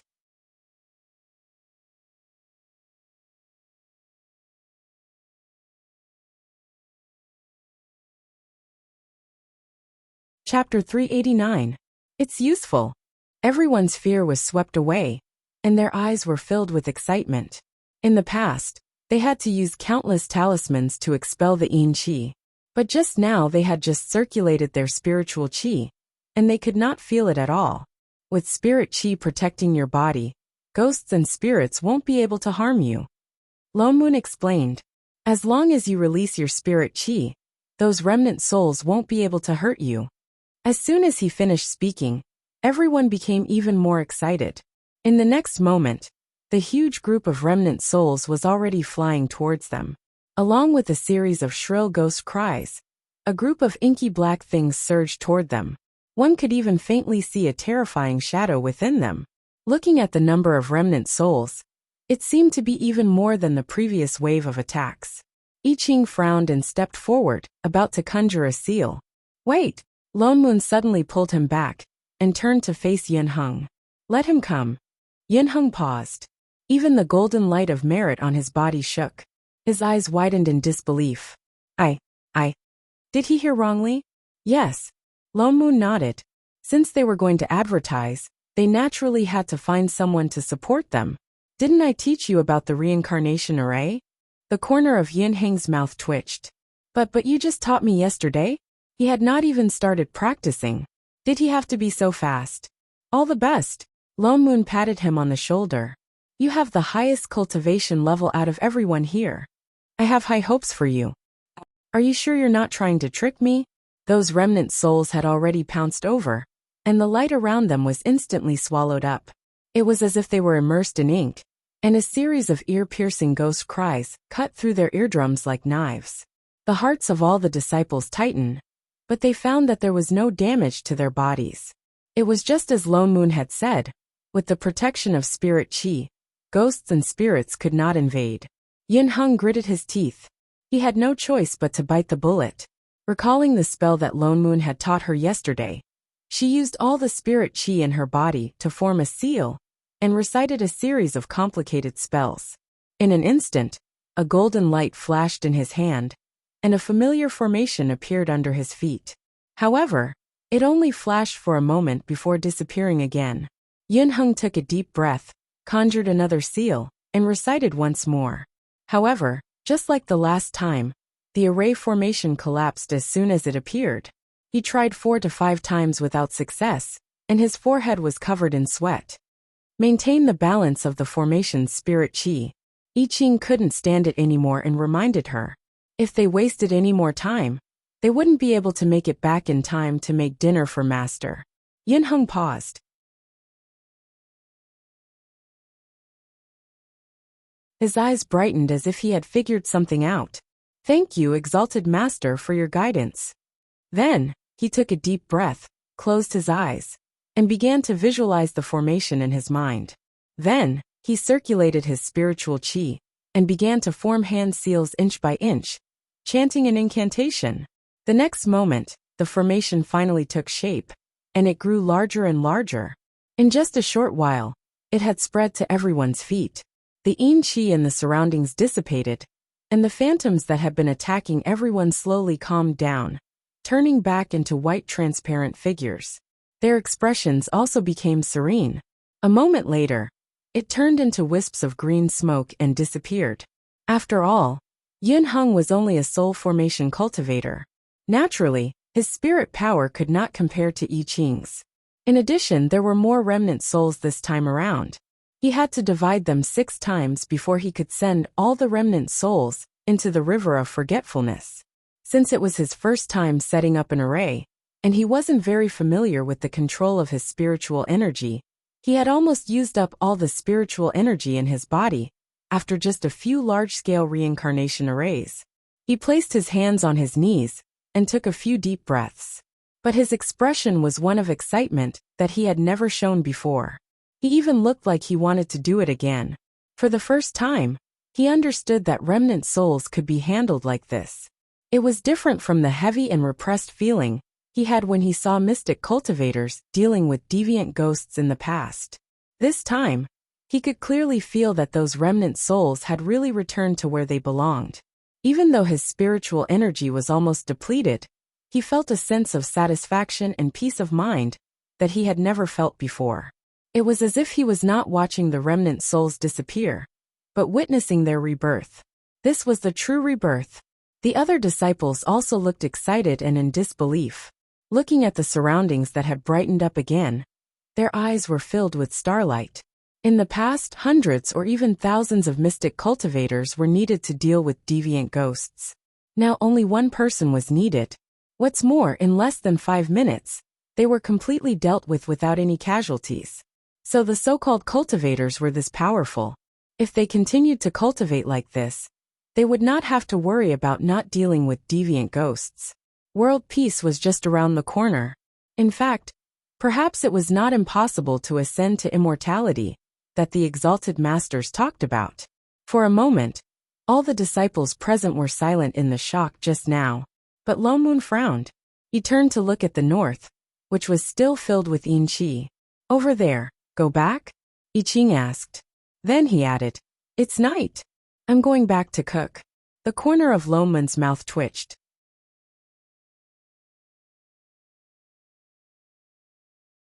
You make it sound like you did not prepare food for a certain foodie.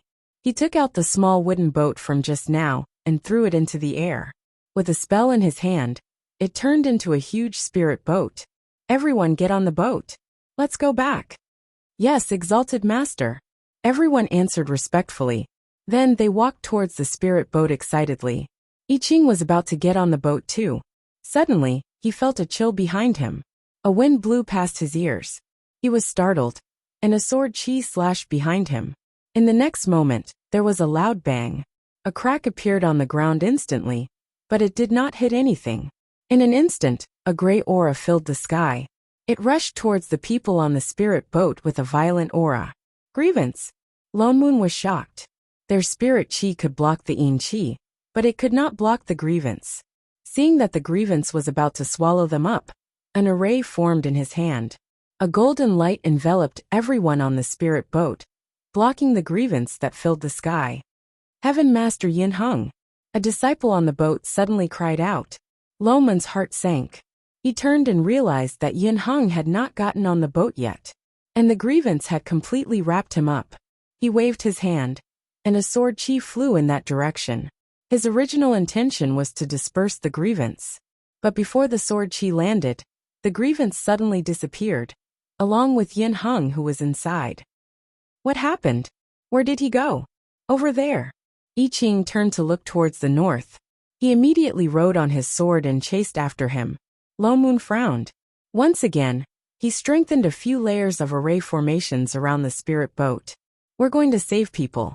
You guys go back first. With that said, he waved his hand. The entire spirit boat flew up and flew in the direction of the sect. He summoned his spirit sword. Just as he was about to ride on his sword to chase after I Ching, a red light suddenly lit up beside him. Something trembled at his waist. It was the transmission talisman he had left for Siyu. He quickly took it out and sent a bit of spirit chi into it. In the next moment, Siyu's image appeared above the talisman, her face full of anxiety. Elder Lone Moon, bad news. Sect Master. Sect Master is missing. What? W.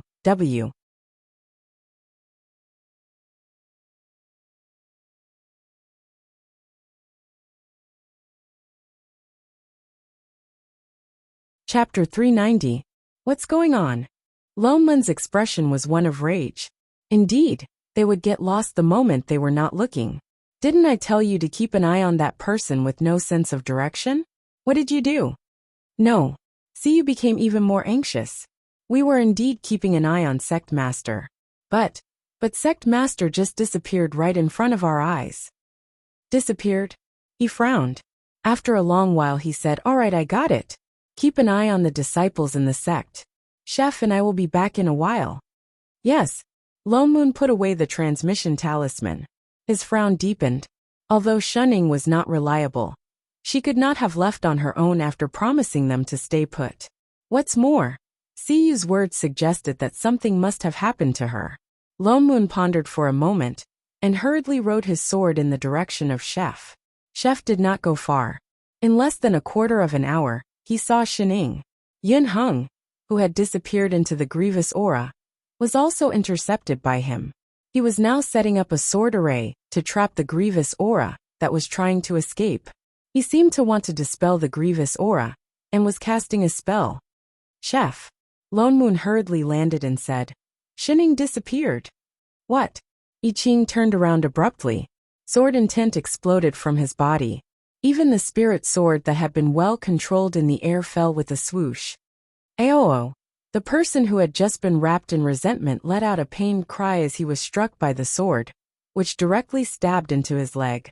The resentment that could not be dispersed for a long time was instantly sliced clean by the soaring sword chi. Yin Hung, who was in so much pain that he was gasping for breath. Ow ow ow ow ow ow ow ow ow ow. What's wrong with Master? I Ching asked Lone Moon anxiously. I'm not sure yet. Siyu said that she suddenly disappeared in front of us. Lone Moon shook his head. I Ching's expression darkened. His entire body was filled with cold chi. Why was there always a little bitch trying to steal Master from him? Let's go back. With that he mounted his sword. Wait. Lone Moon pulled him back. Don't rush. You know Shining. If she doesn't want to, no one can move her. She disappeared in such a strange manner. The only possibility is that she discovered something. I Ching frowned. He calmed down and thought for a moment before saying, "The only strange thing about this realm are those deviant ghosts. Could it be that Master's disappearance has something to do with them?" Lone Moon also thought of this point. The remnant souls in this small world are indeed shocking. Father Neo, Master has a communication talisman on her. Can you contact her? Even a communication amulet won't work on her, with that shielding attribute of hers. It's not like I haven't tried it before. Any communication amulet. Wait. He suddenly thought of something, and looked at the wristband on his hand. His eyes lit up. I remember that there's a work report function in this wristband. I can contact the manager directly. As he spoke, he immediately tapped on the wristband on his wrist. At least he did not waste a month of reading the user manual. A moment later, a light screen popped up. Xining, who was sitting on something and eating snacks like a hamster, appeared on the light screen. I Ching. Lone Moon. Sure enough, his worries were unnecessary. As Chef Father Neo? Xinying's hand paused. She stuffed the last piece of snack into her mouth, and then clapped her hands. Why is it you guys? The communication device suddenly rang. She was shocked. She thought it was Big Sis. Master, are you all right? I Ching asked anxiously. I'm fine. She tilted her head. The corner of Lone Moon's mouth twitched. Where are you? He looked closely around her, but could only see a patch of gray. He could not tell where she was. I don't know. Xining shook her head. I've never been to this place. Stay where you are and don't move. We'll come to find you immediately. Lone Moon did not expect this directionless person to tell him the direction. He directly operated on the light screen to check for her location. As he operated, he also gave Chef a look. The two of them summoned their spirit swords at the same time. They were about to set off to find her. 2. Exalted Masters. A slightly weak voice suddenly sounded behind them. Yin Heng, who could finally speak, raised a hand weakly. I'm here too. Did you forget something? For example, him. The two of them paused. Shit. They really did forget. I Ching then walked over quickly. He scanned him from head to toe, especially the spirit sword stuck in his leg. He frowned and casually pulled it out. Then, he conjured a seal to heal the wound on his leg. With a look of disapproval, he reminded, your swordsmanship is not good enough. Don't casually summon a spirit sword to play with. Yin Heng. Winky face play? Who was the one who stuck this sword in? Father Neo, where is Master? I Ching directly lifted Yin Heng onto his own sword, and turned to look at Lone Moon. A line of red words suddenly popped up on Lone Moon's light screen. Insufficient authority. Unable to search. Shit. Lone Moon suddenly wanted to spit out a mouthful of old blood. What the hell was this authority? He could only give up on locating Xining. He directly asked the person in front of him. Xining, describe what's around you. Xining opened her mouth and said, Smog. It's quite serious. Nonsense.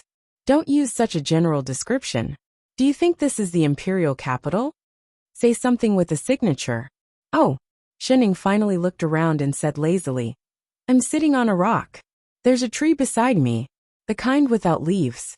What else? The temperature here is a little low.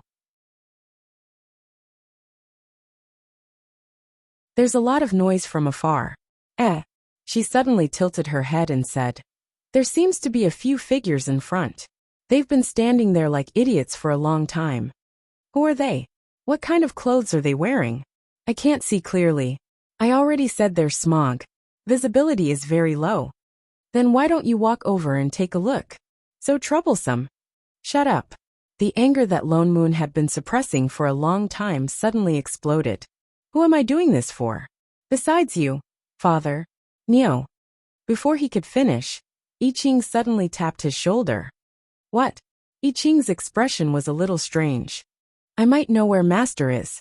What? Lone Moon was shocked. Where is she? How did you find her? The corner of I Ching's mouth twitched. His expression became even more strange. After a while, he raised his hand and pointed in front of him. There. Subconsciously, he looked in the direction that Xining was pointing. But the Yin-Chi around them was too heavy. All he could see was a gray land. I Ching conjured a wind seal out of goodwill. Instantly, a gust of wind swept past, blowing away the thick Yin-Chi in front of him. A few hundred meters away, a familiar figure was sitting on a large black rock with his legs crossed, swaying back and forth. Lone Moon felt something in his mind. Suddenly it snapped. An angry roar rang through the clouds. Shun. Ing. Would it kill you to make a F***king sound? She did it on purpose. She definitely did it. Wait a minute. What did she say just now? There were rocks and trees around them. And there were 3 idiots standing in front of them. Flip's table. For all. Tell me clearly. Who's the idiot?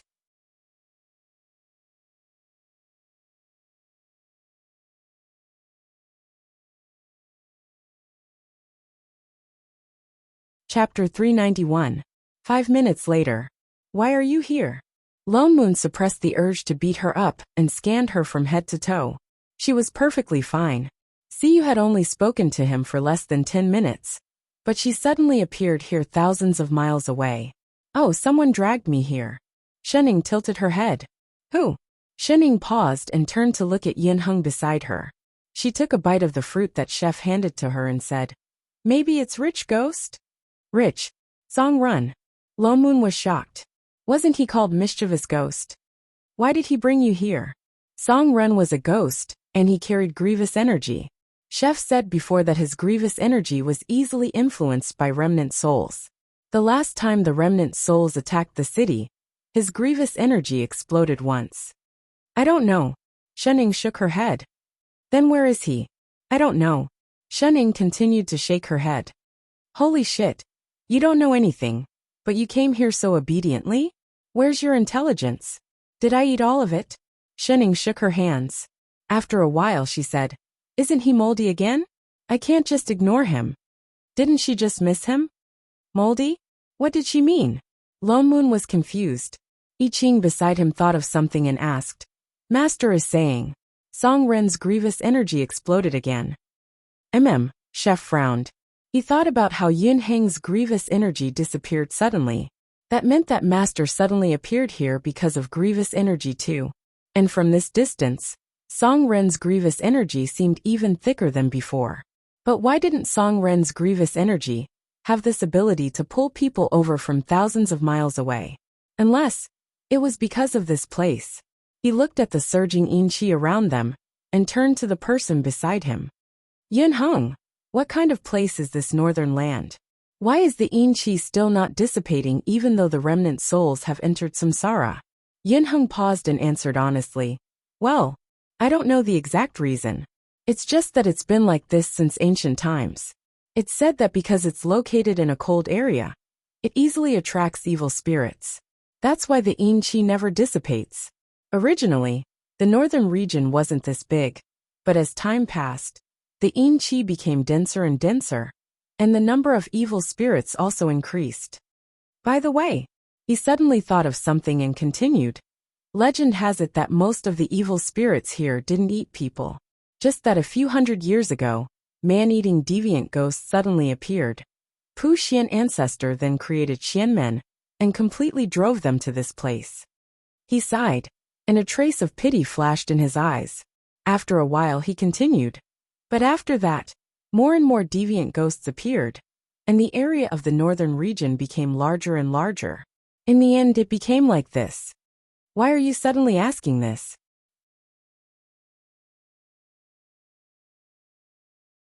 Lone Moon could not help but ask. What are you thinking about? I Ching frowned and explained his guess. If those deviant ghosts can affect Song Run, then the grievous energy in his body. It might have something to do with the northern region. Lone Moon understood as well. He turned to look at Yin Hung. Where was the place in the north that attracted the evil ghosts and spirits in the beginning? It's in the deepest part of the north. Yin Hung pointed ahead. Lone Moon and I Ching exchanged a look and nodded in unison. Let's go take a look. Whether it was to find out the truth, or to find that mischievous ghost. The direction that Yin Hung pointed was where the yin qi was the thickest. I Ching brought Shenning with him, and Lone Moon pulled Yin Hung with him. They directly flew in on their swords. The deeper they flew, the darker their surroundings became. The yin qi was shockingly thick, and they could even faintly see 1 or 2 remnant souls floating past. They were clearly in the human realm, but it felt like they were in the underworld. In fact, the yin qi here was even thicker than in the underworld. Lone Moon's heart sank. Why was there such a place in the human realm? What was going on? Before he could think about it, he suddenly felt the weight on his back lighten. Aya! He did not know if he was not used to it, but Yin Hung, who was originally standing on his sword, suddenly screamed and suddenly fell headfirst. Before Lone Moon could react, he had already fallen to the ground. Fortunately, he did not fly too high. The corner of Lone Moon's mouth twitched. How could he fall from his sword? This fellow was definitely the most embarrassing soul formation cultivator he had ever seen. Hey, are you alright? I'm fine.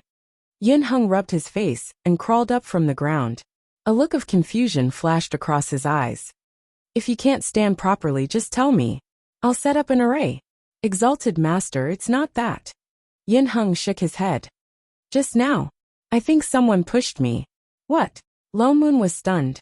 Just as he was about to go down to pick him up, he saw that there was a sudden movement under his feet. Be careful. He immediately produced a stream of spirit chi, which directly tied up the person on the ground and pulled him up. The next moment, there was a series of swishing sounds. Suddenly, rows of densely packed thorns appeared where he was just standing. Each of them emanated a cold yin chi that could easily repel any kind of spirit chi. Yin Hung was shocked, and his whole body froze. If Lone Moon had been one step slower just now, he would have been pierced into a skewer by now. There are no fluctuations of array formations here. I Ching used his divine perception to scan the area and shook his head. There are no strange auras either. Lone Moon frowned. So this was just a simple mechanism? And Yin Hung was so unlucky to encounter it. Lone Moon did not pay much attention to it at first.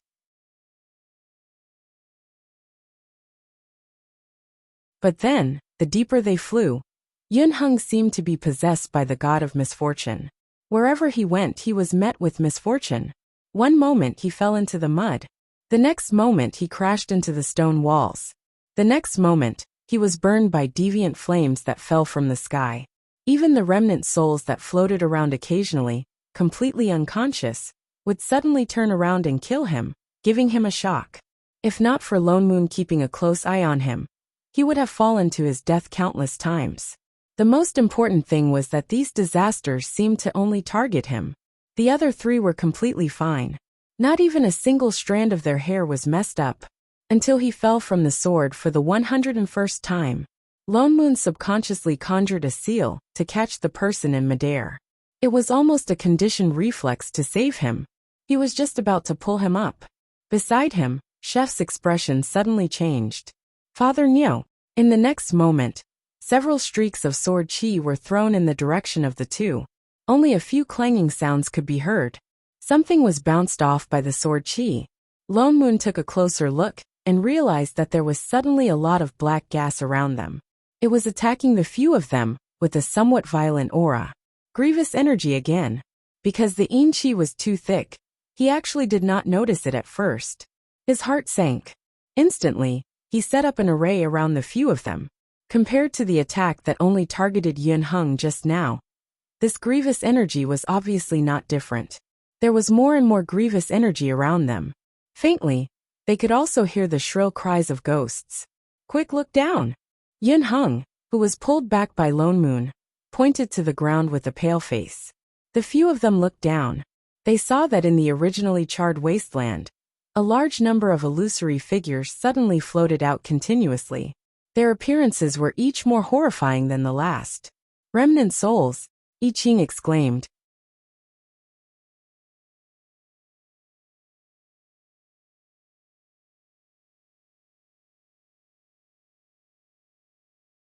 Chapter 392.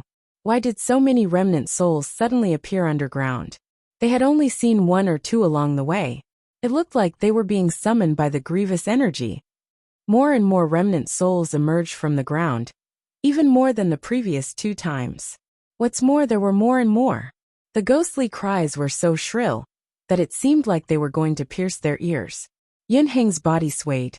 He looked like he could not hold on any longer. Lone Moon immediately conjured a seal, isolating the sound.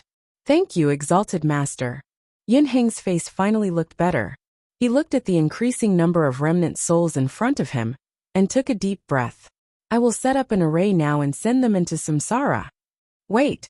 He was just about to conjure a seal when Lone Moon stopped him. There are too many of them. You can't handle them. He did not need you to advertise. He directly carried Yin Hung behind his sword and conjured a seal with both hands. In the next moment, a huge reincarnation array appeared under his feet, instantly extending for several kilometers. The yin qi around them dissipated. All the hideous remnant souls slowly became peaceful again. But they did not disappear. Instead, the yin qi surged up again, and they became hideous again. Lone Moon was stunned. What's going on? There was nothing wrong with the array. I Ching, however, was stunned. Could it be? He directly activated his assistant's authority and looked around. His eyes widened. The river of forgetfulness is gone. What? Lone Moon was shocked. He subconsciously sensed his assistant's seal. Nothing changed in front of him. It was pitch black everywhere. There was indeed no sign of the river of forgetfulness. Could it be that there are blind spots in the river of forgetfulness? But there were none here. I think. Shunning suddenly raised her hand and said, maybe you should use a wide angle. What? The two of them paused. After a while they understood. They released their divine perception and scanned the distance. In the next moment their expressions froze. Holy shit. What the hell?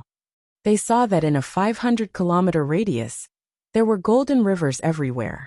But those rivers did not flow smoothly from top to bottom. Instead, it was as if it had been cut into countless segments, becoming segments of different lengths. Moreover, they were floating everywhere. Some were on the ground, some were floating in midair, some were standing upright like pillars, and some were twisting like fried dough twists. This didn't look like the river of forgetfulness at all. It looked more like a jigsaw puzzle that was missing many pieces. What's going on here? Lone Moon looked confused. He had never seen such a chaotic river of forgetfulness. Was Shorty on strike? With such a chaotic river of forgetfulness, even if he wanted to restore it, he wouldn't know where to start.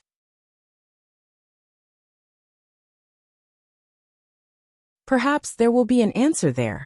I Ching suddenly pointed to a place in front of them, where golden light flashed. Lone Moon looked at it seriously, and realized that it was the source of all the chaotic river of forgetfulness. It should be a part of the main branch of the river of forgetfulness that flowed into this small world. It was also the deepest part of the northern region that Yin Hung had mentioned. Chef, you lead the way. Let's take a look. Lone Moon said. I Ching nodded and summoned his sword will. With a dragon's roar, a huge white dragon made of sword chi appeared. It broke through the thick grievous energy and the densely packed remnant souls, clearing a path for them. Only then did the few of them fly out and go straight into the depths. They were very fast.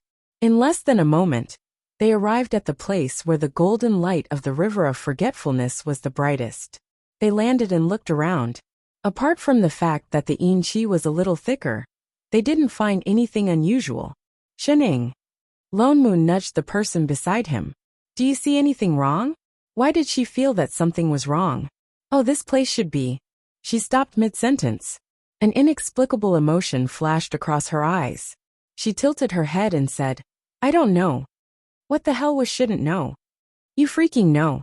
Father Nyo, I believe you. She made a heart gesture. Get lost. Lone Moon glared at her. He thought for a moment and brought up a light screen. He recalled the contents of the instruction manual that was hundreds of gigabytes long. Then he started to operate it slowly. A moment later, rows of data appeared on the screen. He took out a notebook and looked at the notes as he compared them. The more he looked, the darker his expression became. His brows were almost knitted together. Why is the data of this place so messy? What's going on? I Ching asked. This place is different from other places. The data seems to be inverted. If he remembered correctly, I Ching stared blankly. I Ching was stunned. He didn't quite understand what the data meant. He closed his eyes and released his divine perception to sense the aura around him. After a while, his eyes widened in surprise. All kinds of auras are intertwined here, including spirit chi. By right, spirit chi and yin chi and ghost chi were mutually exclusive. In such a heavy yin chi, there shouldn't be spirit chi. But not only was there seemed to be immortal chi mixed in. Two exalted masters, what do you mean? Yin Hung was confused. He took a step forward, and was about to ask in detail when his bad luck kicked in. He suddenly tripped and fell forward. Just as he was about to hit the ground, Shening, who was standing the furthest away, suddenly appeared beside him and pulled him up. "Lightbulb, don't smash it. It'll break." "Huh." Before Yin Hung could react, he heard a crack under his feet.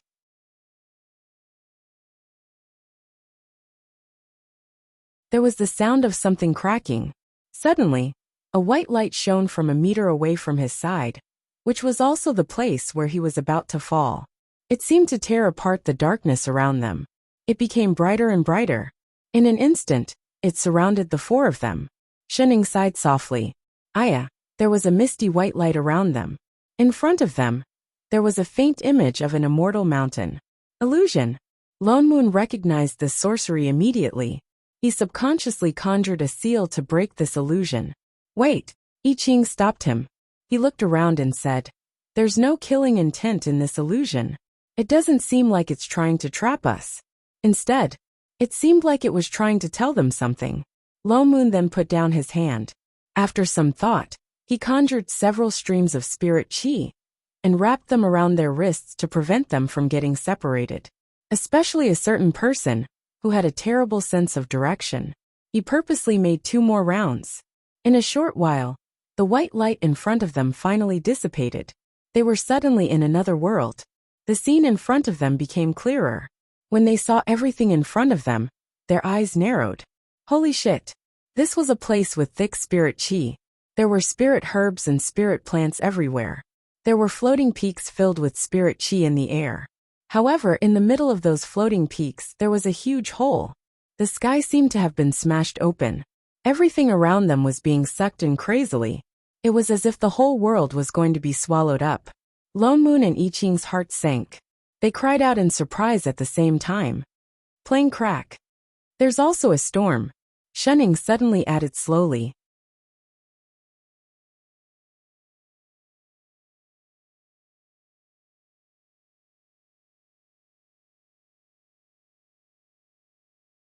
Chapter 393. What? Lone Moon's heart tightened.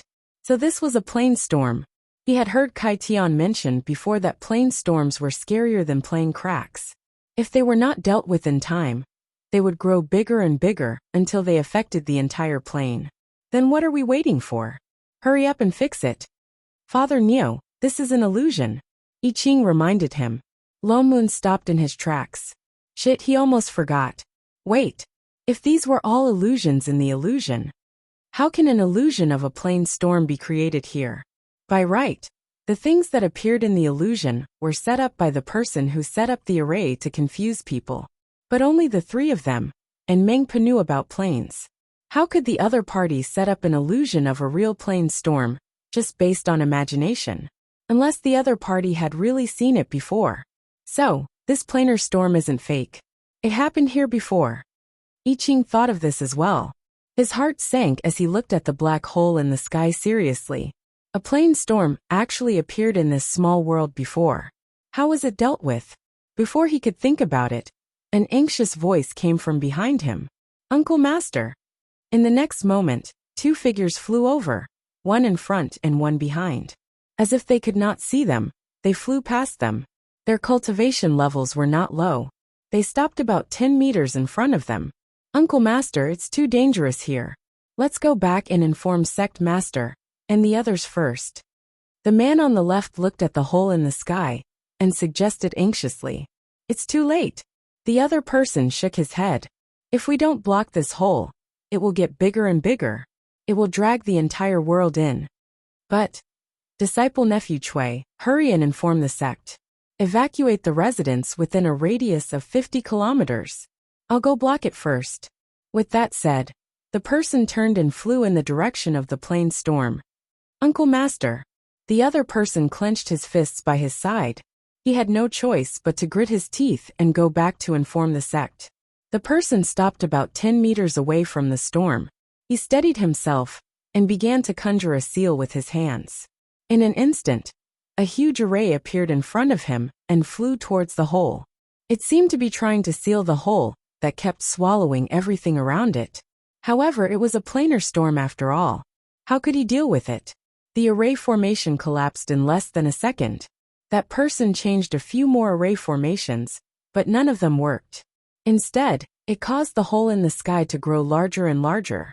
Although he knew that these were probably images that had already happened, Lone Moon could not help but be curious about how this plane storm was resolved by him.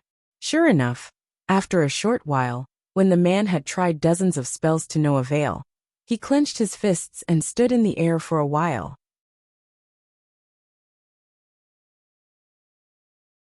Suddenly, as if he had made up his mind about something, he clenched his teeth and summoned a spirit sword, and directly stabbed it into his chest. Holy shit! Lone Moon was shocked by his sudden move. Was he going to give up because he couldn't make up for it? However, in the next moment, the blood in his chest suddenly gushed out like a fountain, as if it was drawn by something.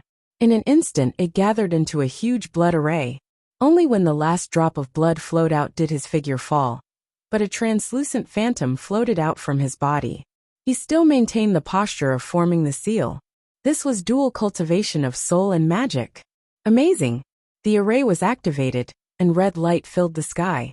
The white shadow and the sky full of red light formed a strange scene. Even the pitch-black plane gap behind them was reflected in a sea of red. Lone Moon's eyes widened, and he looked in disbelief at the person who had stabbed him without hesitation. He was going to sacrifice his soul. Wasn't this a little too desperate? In order to block that hole, he was sacrificing his own soul. But that was a plain storm. Even so, he might not be able to look at the river of forgetfulness. I Ching suddenly reminded. Lone Moon was stunned, and subconsciously looked down. The river of forgetfulness in the illusion was normal. But the moment the array was activated, the originally calm surface of the river suddenly began to move violently. It constantly set off layers of golden waves and finally, as if it was drawn by something, it turned into countless golden lights and gathered towards the array. In a short while, the originally red sacrifice soul array turned into a sheet of golden light and flew towards that hole. He wants to use the power of the river of forgetfulness to block that hole. Lone Moon finally understood his plan. But only Mengpa could control the river of forgetfulness. No wonder he wanted to sacrifice his own soul. But even so, he was afraid that the blood array that had turned golden had already completely covered the hole in the sky. But it still did not completely block it. Instead, the suction from inside that swallowed everything became stronger and stronger. And even the array was beginning to distort. That person's soul was already becoming fainter and fainter, and could not hold on for much longer. He gritted his teeth, and his hand seal changed. As the earth shook, the river of forgetfulness below was suddenly cut off, and slowly rose into the sky, and surged directly into the array. Finally, the hole in the plane storm began to shrink, and the pitch-black hole slowly closed in towards the center. But that person was already at his limit, and his figure was about to disappear. If this went on, before the hole was sealed, the entire array would collapse. At this critical moment, suddenly there was a cry from below. Help!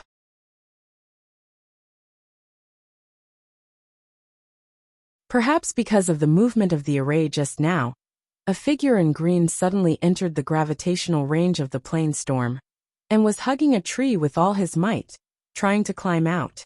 The person in the sky could no longer hold on, and a trace of pain flashed across his eyes. As if he had made a decision, he directly sent a ray of spirit chi over, and pulled that person over. Huh. The person who was pulled over suddenly paused. Thank you, you're saving. I'm sorry. Before the other person could finish speaking, that person suddenly closed his eyes, as if he could not bear to watch, and sent a ray of spirit chi towards the other person's heart. The other person did not even have time to react, and his soul was directly shaken out.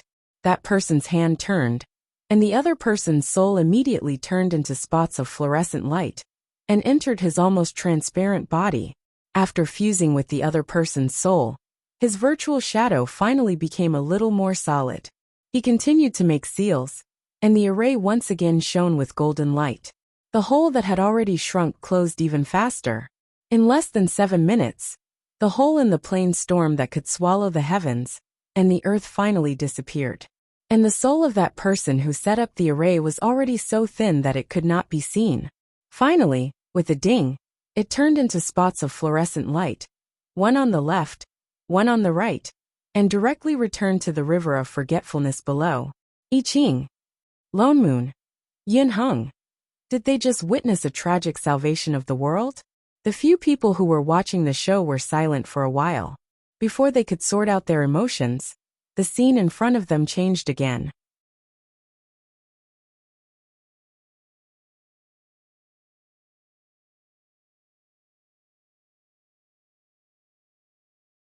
Chapter 394.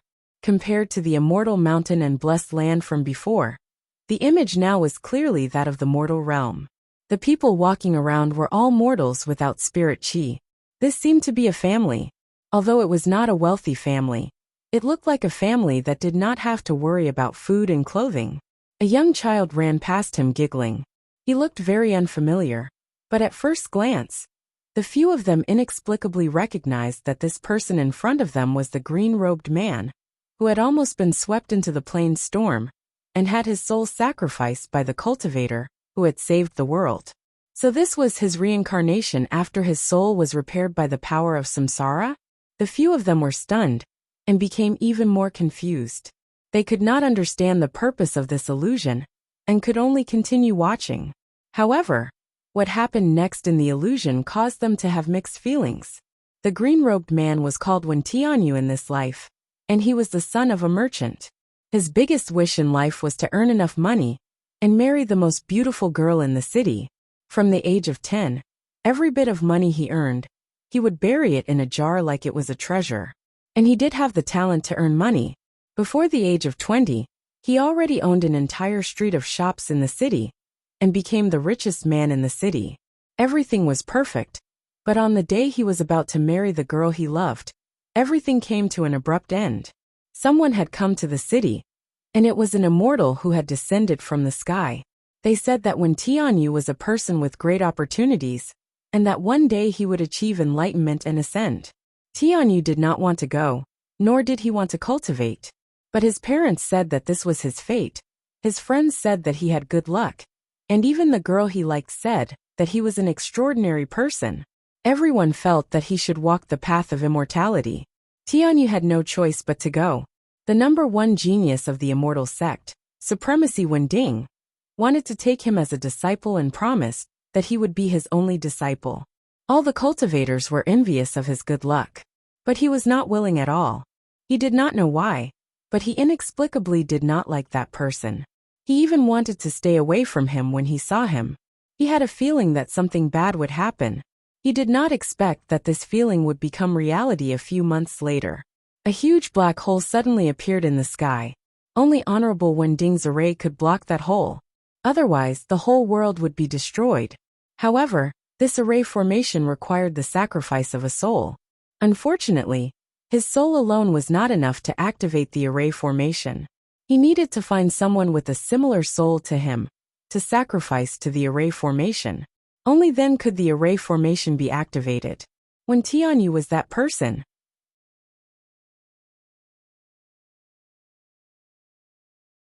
he suddenly understood why everyone insisted on him cultivating, even though he had a trash spirit root. But he didn't want to die. He was afraid. He wanted to escape. He didn't want his soul to scatter. But he didn't have the chance.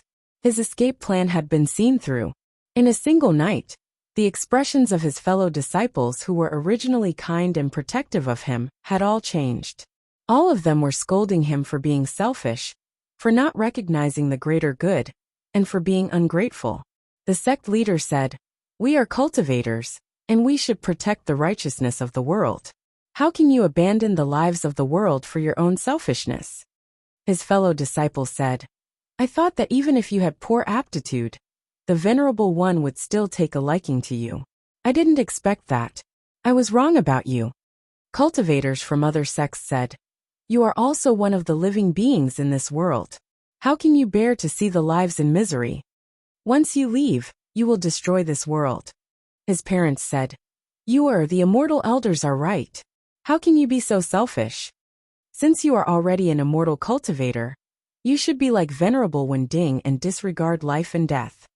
The girl he liked said, "How can you be like this? You are no longer the brother Tianyu that I know. Everyone told him that he shouldn't escape. Everyone told him that he should sacrifice to the array formation. Everyone told him that he had to die. But he didn't want to. He named himself Tianyu, but the heavens seemed to no longer protect him. In the end, he was still pushed onto the altar. He watched as his best friend pushed the spirit sword into his chest. He watched as his blood flowed out bit by bit and gathered to form the array formation. He watched as his soul slowly dissipated, but he couldn't resist at all. Until the moment before he disappeared, he heard the familiar voice of Venerable Wending, who was also about to dissipate. I'm sorry. His remnant soul, which had originally turned into a fluorescent light, was instantly filled with resentment. But both of them returned to the river of forgetfulness. Then came the third life, because his remnant soul was reincarnated with resentment, when Tianyu unexpectedly had the memories of his previous life. His monstrous hatred made him fall into the demonic path since he was young. He was determined to kill all the cultivators in the world to avenge himself. He practiced the most dangerous forbidden technique and the most vicious mental cultivation method. He suffered all the hardships in the world and finally cultivated to become a sky fiend. He gathered tens of thousands of demons and attacked the immortal sect. But in the end he failed at the last moment. He met a person who was born with good fortune and was covered in the golden light of merit.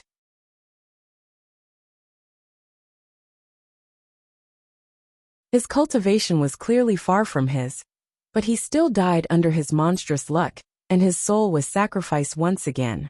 The funny thing was, he only recognized who the other person was at the last moment. He recognized where the merit on him came from.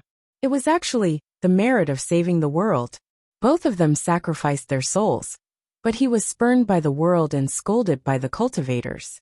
But his name was immortalized, and he received the sincere gratitude of everyone. He had the merit of saving the world. It turned out that he was not only fighting against the cultivators of the righteous sects, but also against fate and the heavens.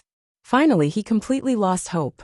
He only hoped that the heavens would let him go once and let him have a peaceful life.